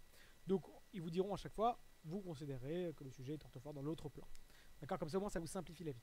Mais c'est vrai que s'il était isophore, on aurait dû les faire rentrer, ou s'il était exophore, on aurait dû les faire légèrement sortir. D'accord? Mais je pense pas qu'ils iront jusqu'à ce point de détail. D'accord? Eux, leur intérêt, c'est juste de savoir, est-ce que vous savez que quand je mets des bases internes, ça fait en faire en sorte que l'œil gauche voit à gauche et que l'œil droit voit à droite. C'est ça, en fait, le but de leur question, finalement. Donc, l'hyperphorie, gauche sur droite, je repars sur un schéma du couple oculaire en vue de profil. Je vais devoir créer un décalage un peu plus important. Q'G ici, Q'D ici. Je mets aussi les DL et toujours le prisme dissociateur sur l'œil gauche. J'envoie des rayons sur les deux yeux, comme ça au moins j'ai pas besoin d'aller très loin. Donc M'D et M'G, mais j'ai dit que qui était fixateur? L'œil droit, celui qui ne porte pas le prisme dissociateur. Donc F'D. Ce qui fait que S est ici, LR œil droit est ici.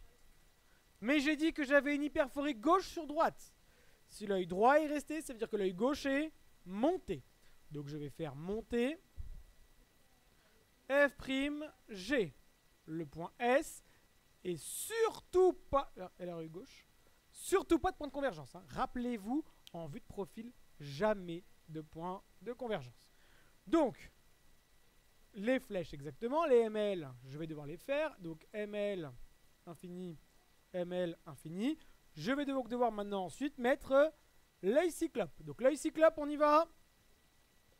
Q'Dg, F'Dg, le point S, LR œil droite, gauche. Je vais donc dire ensuite que quoi? M'D confondu avec F'. M'G, il est où? Au-dessus. Donc l'extériorisation passe en bas. Et elle reste là. Ce qui fait que, tout en se rappelant que l'œil gauche extériorise à gauche et que l'œil droit extériorise à droite, donc l'œil droit sera en haut à droite et l'œil gauche sera en bas à gauche. Pareil, le décalage que vous aurez entre deux coins identiques, ici ça dépendra de quoi? De la valeur du prisme dissociateur, et en haut ça dépendra de la valeur de la phorie. On est d'accord? Je finis après avec les prismes de réalignement, donc il va falloir expliquer qu'avec des les hyperphories, il va falloir mettre des bases sup ou des bases inf en fonction des yeux, on va devoir les étudier. Et après, on va voir un autre truc très important. Je pense qu'on aura le temps, ne vous inquiétez pas. On va donc voir maintenant, toujours en vue de profil, quand on a un prisme de réalignement. Alors on va encore recommencer par quoi? Par une hyperphorie droite sur gauche, et ensuite on va faire le cas de l'hyperphorie gauche sur droite. On est d'accord? Donc, hyper, droite sur gauche d'abord. On va donc devoir faire un schéma du couple oculaire en vue de profil. Ah non, on garde comme dissociateur les bases internes, mais comme réalignement, ça va être des bases sup ou des bases inf. Et on va voir un peu, on va apprendre. Attention, oui. Ou en haut, ça dépend sur quel œil vous le mettez. Donc, vous allez voir. Q' gauche. Vous allez voir qu'en fait, il y a un moyen mémotechnique quand même très simple. Donc là, c'est DL, là, c'est DL, et là, c'est prisme dissociateur. Et DL. Oui, on l'a vu tout à l'heure d'ailleurs. Je sais pas pourquoi je vous dis on va voir plus tard, on l'a déjà vu. Alors, je finis. L'œil droit est fixateur, on est d'accord? Les rayons se comportent comme ça. D'ailleurs, ML infini. ML infini. Comme il est fixateur, F'D est ici. Le point S est ici. La ligne de regard de l'œil gauche, de l'œil droit, excusez-moi. De l'œil droit est ici. J'ai une hyperphorie droite sur gauche. Si l'œil droit reste là, ça veut dire que l'œil gauche est descendu. On y va. Œil gauche qui descend. S, LR, œil gauche. Mais attention, comme je veux mettre un prisme de réalignement, je vais avoir au même endroit que qui? Que F'G, je vais avoir M'G. Et donc le rayon qui va rentrer dans l'œil va passer comme ça. Mais à la base, il vient d'où? Il vient de là. Donc le prisme de réalignement, c'est un base sup. Donc prisme de réalignement, base sup. Donc il y a deux prismes, hein. Encore, prisme dissociateur plus prisme de réalignement. Ils n'ont pas le même rôle, hein. Attention à ça. Pour l'œil cyclope et l'extériorisation, ça va être la même chose que je sois hyper gauche sur droite ou droite sur gauche. Donc je fais l'œil cyclope ici. Q'D, G, parce que c'est sur le même œil qu'on les met. Le prisme dissociateur pour permettre de décaler dans le plan horizontal et le prisme de réalignement pour, une fois que c'est, si on avait eu un décalage, les réaligner. D'accord? Donc, le point S est ici, les lignes de regard œil droit, œil gauche sont ici, et comme j'ai tout réaligné, j'obtiens quoi? M'Dg confondu. Ce qui fait qu'au niveau des extériorisations, M seconde, D et G sont confondus. Attention, tout n'est pas fusionné. On a remis à la même hauteur, mais on a toujours quoi? Le décalage entre l'œil gauche et l'œil droit. Donc là, on a l'œil droit ici et l'œil gauche ici. On a réglé le décalage qui se passait dans quoi? Dans le plan vertical, mais on a laissé pour l'instant. Non, mais pour pouvoir rééquilibrer, après on va l'enlever. Mais pour pouvoir régler, si on réunit tout de suite, on n'aura pas la dissociation. Je suis d'accord avec vous. Non, mais quand on règle, on n'enlève pas tout de suite. En fait, la question, c'est quand vous avez placé le prisme de réalignement, qu'est-ce qui s'est passé? En fait, c'est même pas qu'est-ce qui s'est passé, c'est vous devez montrer d'un schéma comment un prisme de réalignement permet de réaligner en hauteur. Je vais maintenant faire le cas de l'hyperphorie gauche sur droite, avec bien évidemment pour l'œil cyclope et l'extériorisation la même chose, hein, finalement. Donc c'est pour ça que je le fais là. Donc ici, Q'D et ici, Q'G. J'ai donc le point S qui est ici, F'D qui est là. Alors, parce que oui, je vais un peu vite quand même. Alors, il faut que j'enlève. DL, DL, prisme dissociateur. J'ai donc dit quoi? J'envoie sur l'œil droit ici, donc M'D est ici, flèche, ML infini. Et comme lui est fixateur, j'ai le point S et les lignes de regard de l'œil droit. Et donc ici, j'ai quoi aussi? F'D. Et comme j'ai une hyperphorie, alors j'ai oublié de la mettre, hyper gauche sur droite, comme l'œil droit est descendu, est resté droit, excusez-moi, l'hyper gauche sur droite, c'est l'œil gauche qui est monté. Donc je fais monter l'œil gauche. Donc F'G va être là. Mais comme je mets un prisme de réalignement, donc LR œil gauche ici, Comme je mets un prisme de réalignement, M'G est confondu. Donc le rayon va rentrer dans l'œil comme ça. Mais à la base, il venait d'où? Il venait de là. Donc je vais devoir mettre, si je mets un prisme de réalignement sur l'œil gauche, un prisme base inférieur. On est d'accord? Et donc là, le schéma est plutôt complet. Il me manque juste ML infini. L'idée, c'est que comme pour tout à l'heure, on va avoir quoi? Si on a une hyperphorie droite sur gauche ou une hyperphorie gauche sur droite, toujours, quand on a une hyperphorie droite sur gauche, soit on met base inf sur le droit, bois sub sur l'œil gauche, c'est ce qu'on a mis. Soit si on a une hyperphorie gauche sur droite, une base inf sur l'œil gauche, et c'est ce qu'on a mis, ou une base sub, oui, c'est la même chose. Le moyen mémotechnique permet d'avoir la même... heureusement d'ailleurs, oui. Quelle que soit la métropie de la personne. Avec ou sans lunettes, même si j'ai envie de vous dire. On pourrait à la limite enlever les verres. Donc ça ne change pas. La métropie ne change pas la valeur des phories. Enfin, ça n'impacte pas les schémas finalement. On continue. L'idée maintenant, c'est de pouvoir différencier. Van Graaf a créé 2 tests. On va devoir différencier les deux.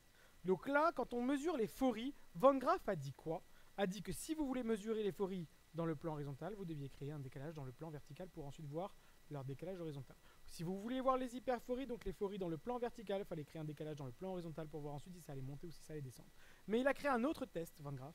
Il a créé un autre test qui permet de ne pas voir les phories, donc c'est pas du tout le même test, mais il utilise quand même des prismes dissociateurs pour le faire. Et très souvent, à cause de ça, à cause du fait qu'il utilise la même méthode pour les phories et pour l'équilibre binoculaire, vous confondez les deux tests. Mais on va devoir voir la différence entre les deux.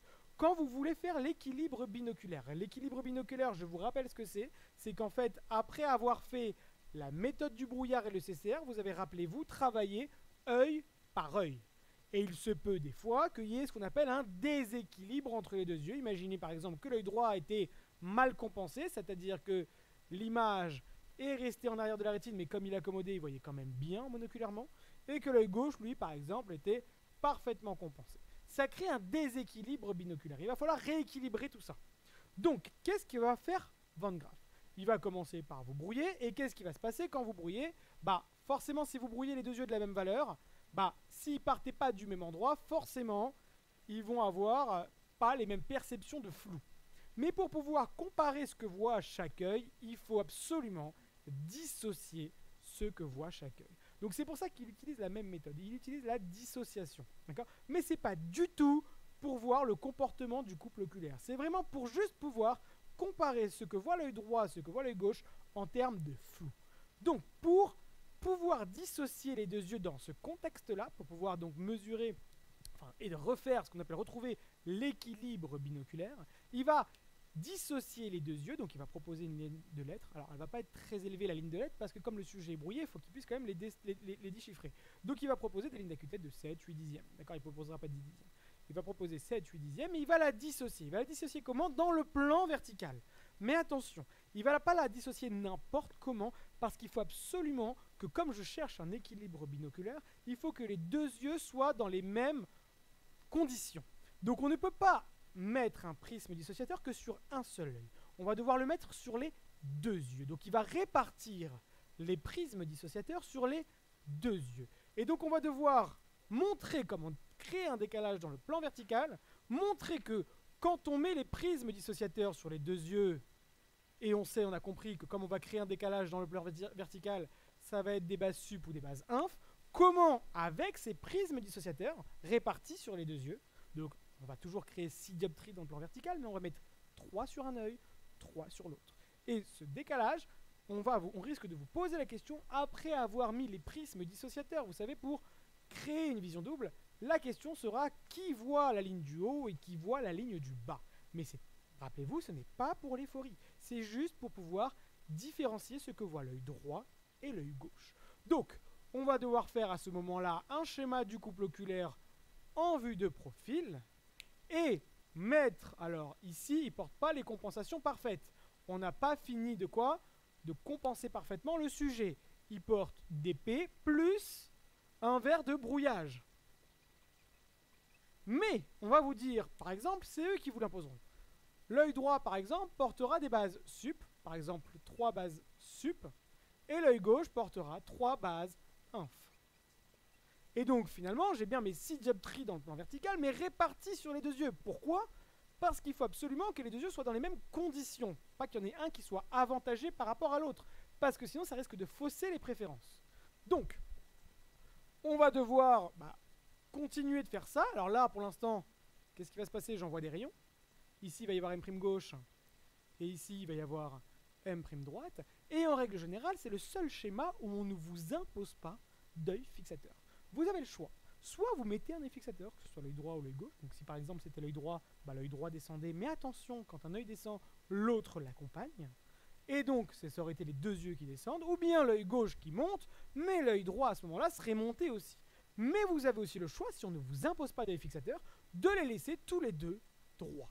Donc le plus simple quand on ne vous les impose pas, et très rarement on vous les impose, c'est de laisser les yeux droits. Ce qui fait que F'D est ici, et F'G est ici. Qu'on ait un œil fixateur ou pas, ça ne change pas le résultat de l'extériorisation. Et la question qu'on vous pose, c'est savoir l'extériorisation. Qui voit en haut, qui voit en bas. Donc c'est pour ça qu'on ne vous imposera pas d'œil fixateur, c'est vraiment un test, un schéma de principe, pour pouvoir savoir qui voit en haut, et finalement, qui voit en bas. Je vous rappelle qu'en vue de profil, il n'y a jamais, bien évidemment, de point de convergence. Donc là, ici, c'est l'œil, la ligne de regard de l'œil droit, et la ligne de regard de l'œil gauche. Une fois que vous avez fait ce schéma du sujet qui porte les trois bases sup et les trois bases int, qui permet d'obtenir une vision double, vous allez devoir faire l'œil cyclope pour savoir finalement au niveau de l'extériorisation comment ça va se passer. Donc, vous allez avoir l'œil cyclope, Q'D et G en vue de profil, F'D et G sont confondus, le point S est ici, les lignes de regard sont confondues. Œil droite et gauche. Et après, vous allez positionner les images. Alors, on n'a pas de chance, là, il n'y a pas d'œil fixateur. Donc, on va devoir réfléchir. M'D, il est où? Au-dessus. Donc, M'D est ici. M' gauche est où? En dessous. M' gauche est ici. M seconde gauche est donc ici. M seconde droite est donc ici. Ce qui fait qu'au niveau des lignes de lettres, le sujet, comment il va les percevoir, comment il va les extérioriser, il va avoir l'œil droit et l'œil gauche qui vont être l'un au-dessus de l'autre, avec l'œil gauche, l'extériorisation en haut, et l'extériorisation de l'œil droit en bas. Et on risque de vous demander quelle est la valeur qu'il y a en termes de décalage dans le plan vertical. Comme c'est vous qui l'avez créé, vous avez créé en total 6 dioptries, vous allez avoir ici 30 cm. Oui, mais c'est des questions qui peuvent vous être posées à l'examen. Donc, ça, c'est Van Graff. Il faut vraiment, vraiment, vraiment faire très attention à la différence de test. Quand est-ce qu'on fait Van Graff pour les fories? En fait, finalement, c'est dans les questions que vous allez devoir différencier quand est-ce qu'on vous fait Van Graff comme ça et quand est-ce qu'on vous fait Van Graff pour les fories. Il faut bien comprendre que c'est vraiment deux situations complètement différentes, même si dans les deux cas, on crée quand même une dissociation grâce à des prismes dissociateurs. L'avantage que vous pouvez voir quand même, la différence, c'est que ici, les prismes dissociateurs sont répartis sur les deux yeux. Et une des questions qui peuvent vous être posées, c'est pourquoi dans ce cas-là, on les a répartis sur les deux yeux au lieu d'en mettre plutôt 6 sur 1. C'est vraiment pour, quand on va comparer qui voit mieux que qui, vous savez, après quand on va faire la grande chose pour pouvoir savoir qui voit mieux que qui, vous savez, enfin les grands traits, etc. Voilà. Eh ben, on n'est pas de... Que le résultat ne soit pas biaisé par le fait qu'il y a un œil qui subit plus de verre, qui a plus de verre devant les yeux que l'autre. Il faut vraiment qu'ils soient dans les mêmes situations pour pouvoir bien les différencier.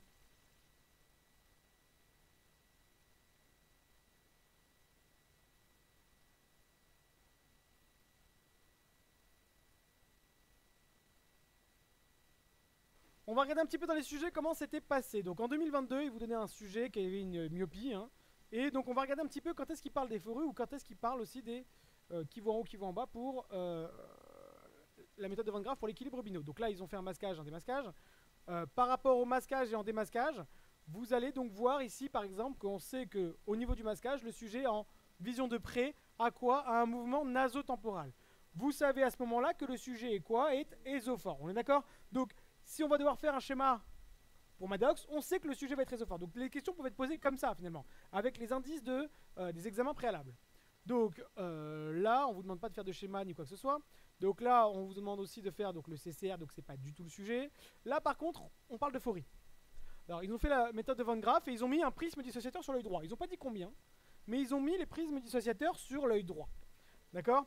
Donc, comparer les fories, ça on le sait faire. Comparer le jeu phorique, ça on sait faire aussi. Suivez bien, sachant que la perception du sujet est la suivante. Donc, il vous donne directement l'extériorisation. Vous savez donc, Lors de la mise en évidence des phories dissociées horizontales, déterminer l'orientation du prisme dissociateur. Est-ce que c'est plutôt le cas numéro 1, cas numéro 2 ou cas numéro 3 qu'on a vu? C'est le numéro 1, c'est la dissociation, c'est au tout début. Donc, le dissociateur devant l'œil droit, justifier la réponse. Donc attention, lors de la mise en évidence des phories horizontales. Donc pour mettre en évidence les phories horizontales, on crée un décalage dans le plan vertical. Donc il fallait montrer que quoi? Que alors, on regarde bien, l'œil droit, lui, son extériorisation est montée. Donc ça veut dire qu'on a mis une base inf. Très bien. Donc il fallait faire un schéma du couple oculaire en vue de profil avec une base inf sur l'œil droit pour montrer qu'avec une base inf, on pouvait avoir l'extériorisation de l'œil droit qui monte. Et c'est ça la question. D'accord? Donc sachant que la perception du sujet est la suivante, lors de la mise en évidence des phories dissociées horizontales en vision de loin, déterminez l'orientation de la place du prisme, justifiez votre schéma à l'aide d'un schéma du couple oculaire et de l'œil cyclope. Ils ont été sympas, ils vous ont mis en vue de profil, mais ils ne sont pas obligés de le faire. D'accord? Donc dessinez et cotez le décalage, donc en fonction de l'extériorisation. Là, ils ne vous demandaient pas, à ce moment-là, c'est sympa, ils ne vous demandaient pas de faire encore un autre schéma du couple oculaire, mais le décalage horizontal, normalement, on aurait dû faire un schéma du couple oculaire en vue de dessus pour montrer la valeur de la phorie en fonction de tout ça. Donc, ils ont été sympas, ils ne l'ont pas fait. Donc au niveau des phories VP, les effets prismatiques, on n'a pas fait ça, donc ça n'a aucun rapport. En vérité, là, il n'y a plus le schéma qu'on vient de traiter. Mais on va voir en fait dans les sujets, dans différents sujets, comment c'est abordé finalement. Là, je pense que vous avez compris que le cours, il se résumait avec ces tableaux-là. Et on va voir un petit peu donc ce qui s'est passé en 2021. Donc, regardons ce qui s'est passé en 2021. Non, c'était 2022 que je viens de voir. Donc là, le sujet, on voit qu'il a une petite hypermétropie. Alors, non, on va faire le sujet numéro 1. Donc là, c'est de la contacto, donc ça n'a pas du tout, ça n'a rien à voir avec ce qu'on a fait. Là, il a une petite myopie. Cité de test, on s'en fout. Là, il y a... Ah, c'est ça, non, c'est toujours pas l'équilibre bino, ni même quoi que ce soit. En 2021, examen. Donc là, il y a le masquage des masquages. On permet d'avoir un petit peu d'informations. Au niveau du masquage des masquages, temporonasal, donc on s'attend à avoir une exophorie, on est d'accord? Donc si on nous demande un schéma du couple oculaire, on est exophore. Alors là, ils ont fait l'équilibre bio et bino avec le rouge-vert, donc non. Et alors là, on a les phories, on est d'accord? Donc on va s'intéresser maintenant aux phories. On sait, bon, on le voit maintenant tout de suite, hein, base interne, c'est pour compenser des exophories. Donc on le savait déjà, mais voilà. Ils ont dit 6 bases sub sur l'œil droit comme dissociateurs. Donc ils ont mis les 6 dioptries bases sub qu'on a l'habitude de mettre sur l'œil droit. Ici, alors, normalement, on met des bases internes, vous savez, pour pouvoir créer une dissociation dans le plan horizontal. Mais là, comme le sujet est quoi? Exophore, si on lui met des bases internes, on n'obtiendra pas de dissociation parce qu'il arrivera à diverger finalement, comme il est exophore. Donc, au lieu de lui soulager, de compenser son exophorie et donc de ne pas avoir de vision double, parce que nous, on cherche quand même à avoir une vision double, on a mis des bases externes parce que c'était plus dur pour lui de compenser 15 bases externes. Et avec les 15 bases externes, on obtenait une dissociation dans le plan horizontal. Et après, on voyait si ça montait ou si ça descendait.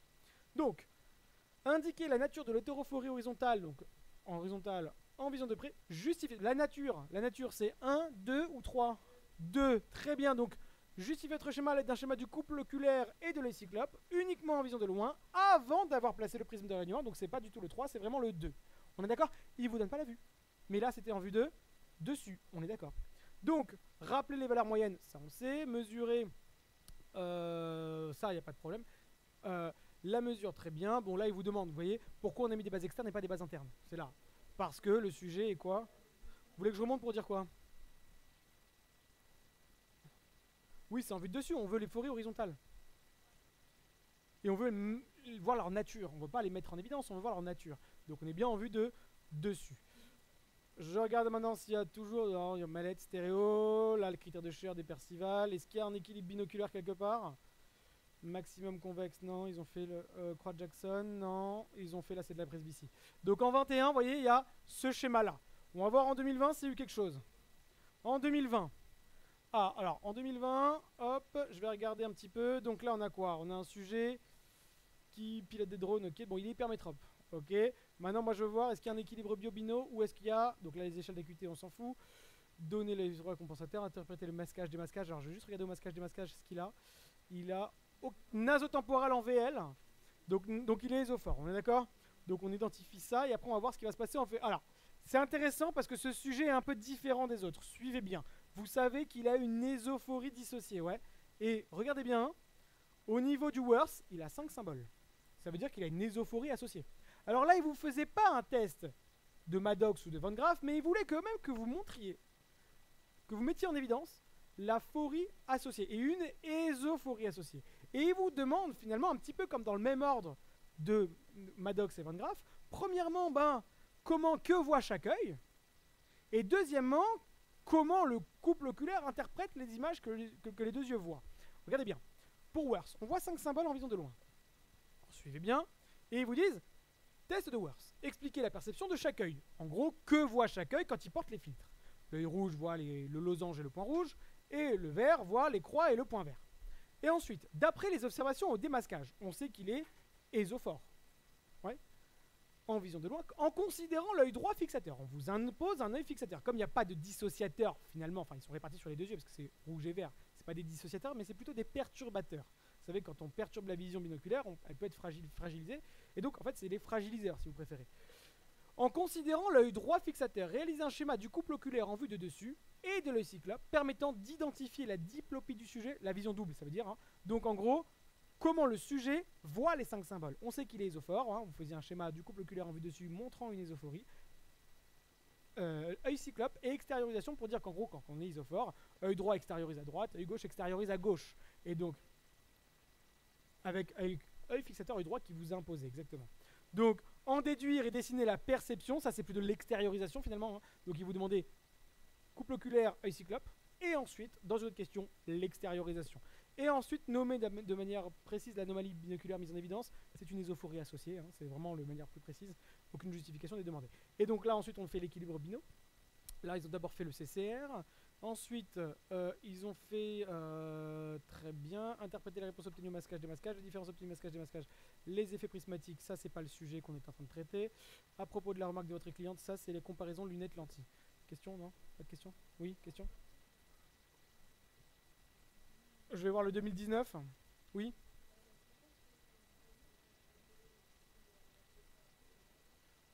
Oui, le point blanc est vue double, finalement. Oui. Quand je suis ésophore, l'œil droit extériorise à droite, l'œil gauche extériorise à gauche, et le sujet est ésophore, dissocié, donc sa phorie associée est dans le même sens, c'est une ésophorie associée, finalement. Gauche, exactement. Donc, je regarde un petit peu ce qui s'est passé en 2019, même si on l'a pas fait, on va regarder s'il y a eu des phories à un moment. Chut. Donc le sujet portait des verres, il était myope. Alors là, ils font quoi? Le test du verre convexe, on s'en fout. La métropie résiduelle, on s'en fout. La vision binoculaire, non, c'est le filtre rouge, on s'en fout. Non plus. L'accommodation, on s'en fout. Ça, il n'y a pas. Là, c'est quoi? C'est la stéréo, donc ça ne nous intéresse pas. Il n'y a pas de... Ouais, non, ils n'ont pas fait de Maddox ni quoi que ce soit dans cette année-là. Donc, ça peut arriver. En 2018, on va voir ce qui s'est un peu passé. Alors, les tableaux, on y va. Donc, le sujet, il porte quoi? Bon, on ne sait pas trop ce qu'elle porte, hein, parce que ah oui, elle était très myope, rappelez-vous. Et c'était la fille qui était très myope, ouais, avec son oncle et compagnie. Genre. Donc, on va regarder un petit peu ce qui se passe. Les compensations monoculaires, un petit peu de CCR, équilibre bio, équilibre bino. Ils vous disent avec, suivez bien, œil droit. Alors, c'est l'équilibre binoculaire, hein. C'est pas Van Graff pour l'euphorie. Donc, ils vous disent, œil droit, 3 bases 270, ça veut dire base en bas. Et œil gauche, 3 bases 90, ça veut dire base en haut. Et là, la question, forcément, ça va être qui voit en haut, qui voit en bas, finalement, mais pas le décalage. C'est plutôt le décalage dans le plan vertical, qui voit en haut, qui voit en bas. On ne veut pas mesurer l'euphorie à ce moment-là. En 2 ou 3 phrases, expliquez pourquoi l'utilisation des prismes verticaux permet d'obtenir une dissociation. Donc en fait, 6 dioptries dans le plan vertical, on n'arrive pas à les compenser, donc on verra double. Et ensuite, en vous aidant d'une représentation des deux yeux, donc du schéma du couple oculaire, et de l'œil cyclope, justifiez le décalage vertical des lignes de lettres si le sujet est orthophore dans le plan vertical, c'est ce que je vous disais. En gros, si vous créez 6 dioptries, vous attendez à avoir 6 dioptries. Donc ils vous disent, vous négligez s'il y a une hyperphorie, quoi que ce soit. Donc vous allez devoir faire un schéma du couple oculaire en vue de profil pour montrer que l'impact des bases sup et des bases inf fait qu'on a un décalage, et qu'on a donc un décalage de 30 cm dans le plan vertical. Mais ça, c'est pas l'euphorie, rappelez-vous, c'est le dernier schéma qu'on a fait, c'est l'équilibre binoculaire. Il n'y a pas de fixateur. D'ailleurs, vous avez vu, il ne vous impose pas des fixateurs. Donc, Équilibre binaux, ensuite, bah, c'est savoir qui voit mieux que qui. Et après, il y a de la kerato, tac, contacto, glaucome, ça, des schémas, vision de près, pas de problème, accommodation. Il n'y a pas de phorie, mais en tout cas, vous avez vu, il y avait un schéma à ce moment-là. On va regarder rapidement en 2017 ce qui s'est passé, même si on ne l'a pas fait. Alors, en 2017, le sujet était hypermétrope. Oh, il y avait un vrai historique de ces compensations. Évolution de la métropie, donc ça, à la limite, on s'en fout.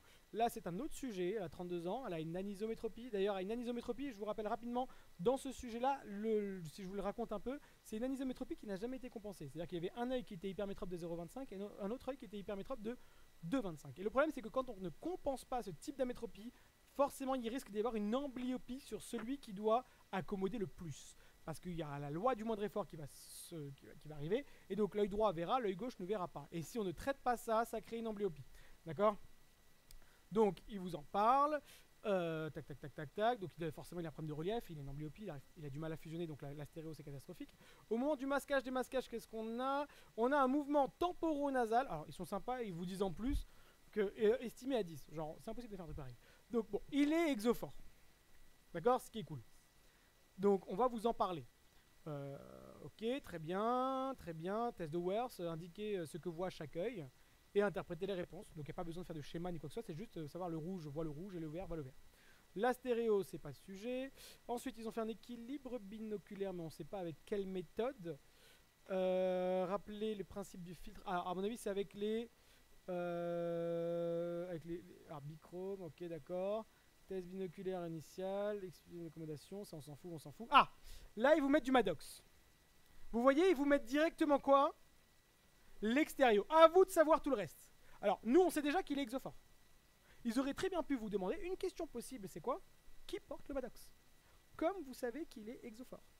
Œil droit extériorise à gauche, œil gauche extériorise à droite. Œil droit extériorise à gauche, si la baguette est à gauche, ça veut dire que l'œil droit porte le filtre rouge. Le Maddox. On est d'accord? Donc, une des questions posables aussi, vous voyez? Donc, attendez, je vous reprends après. À propos de l'hétérophorie horizontale mise en évidence à ce test, indiquez sans justification sa nature, donnez la valeur en la justifiant.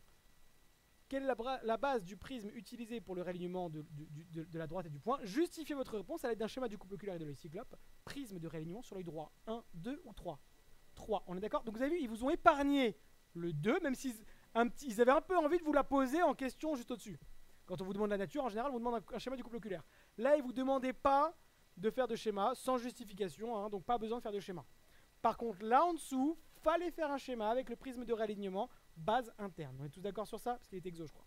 Donc, ensuite, ils vous remettent un autre truc, un test. Maintenant, ils ont fait le même test, mais avec Van Graff. Pourquoi? Je vais vous expliquer un truc rapidement, mais les phories, quand vous les mesurez avec Maddox et avec Van Graff, elles peuvent légèrement varier, surtout en vision de près.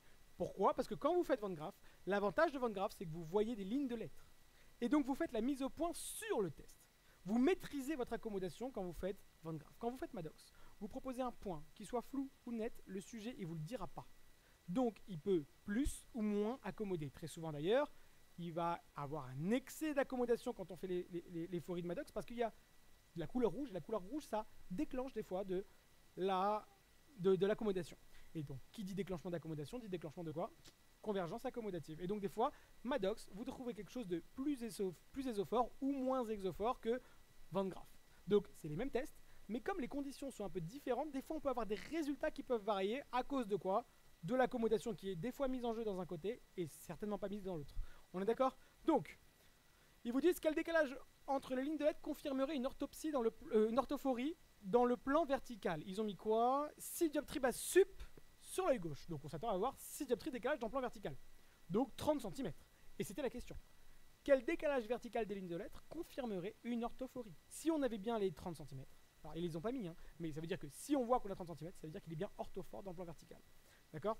Ils vous demanderont jamais de prendre en compte les phories. D'après le dessin de la perception, alors d'après le dessin et la perception, quelle est la nature de l'hétérophorie horizontale? 1, 2 ou 3? 1. Relever, 2 je veux dire, excusez-moi.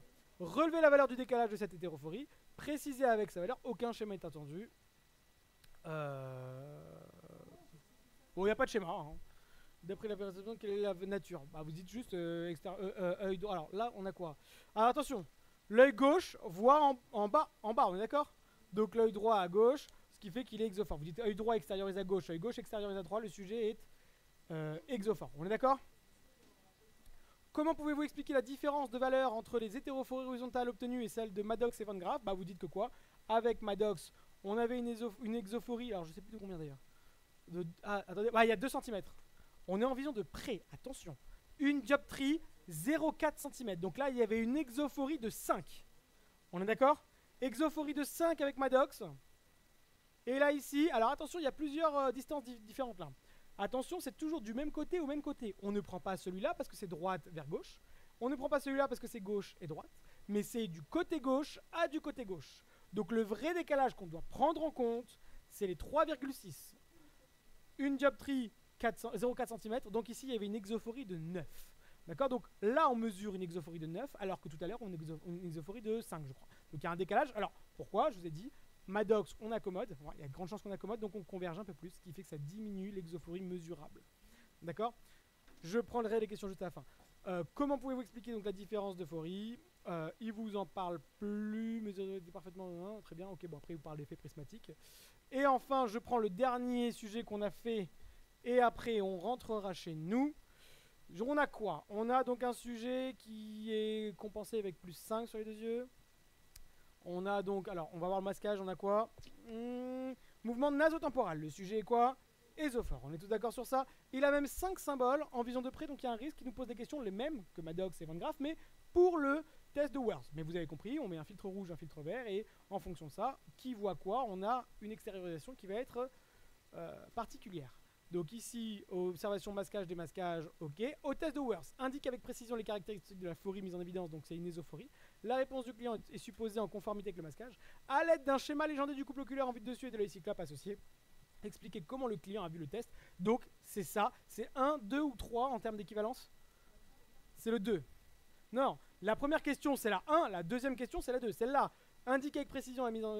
À l'aide d'un schéma légendé du couple oculaire en vue de dessus, hein, on est d'accord que c'est le deuxième, et de l'œil cyclope, associer, expliquer comment le client a vu ce test, considérer l'œil droit comme fixateur, d'ailleurs on vous l'impose. On vous l'impose. Comment commencer?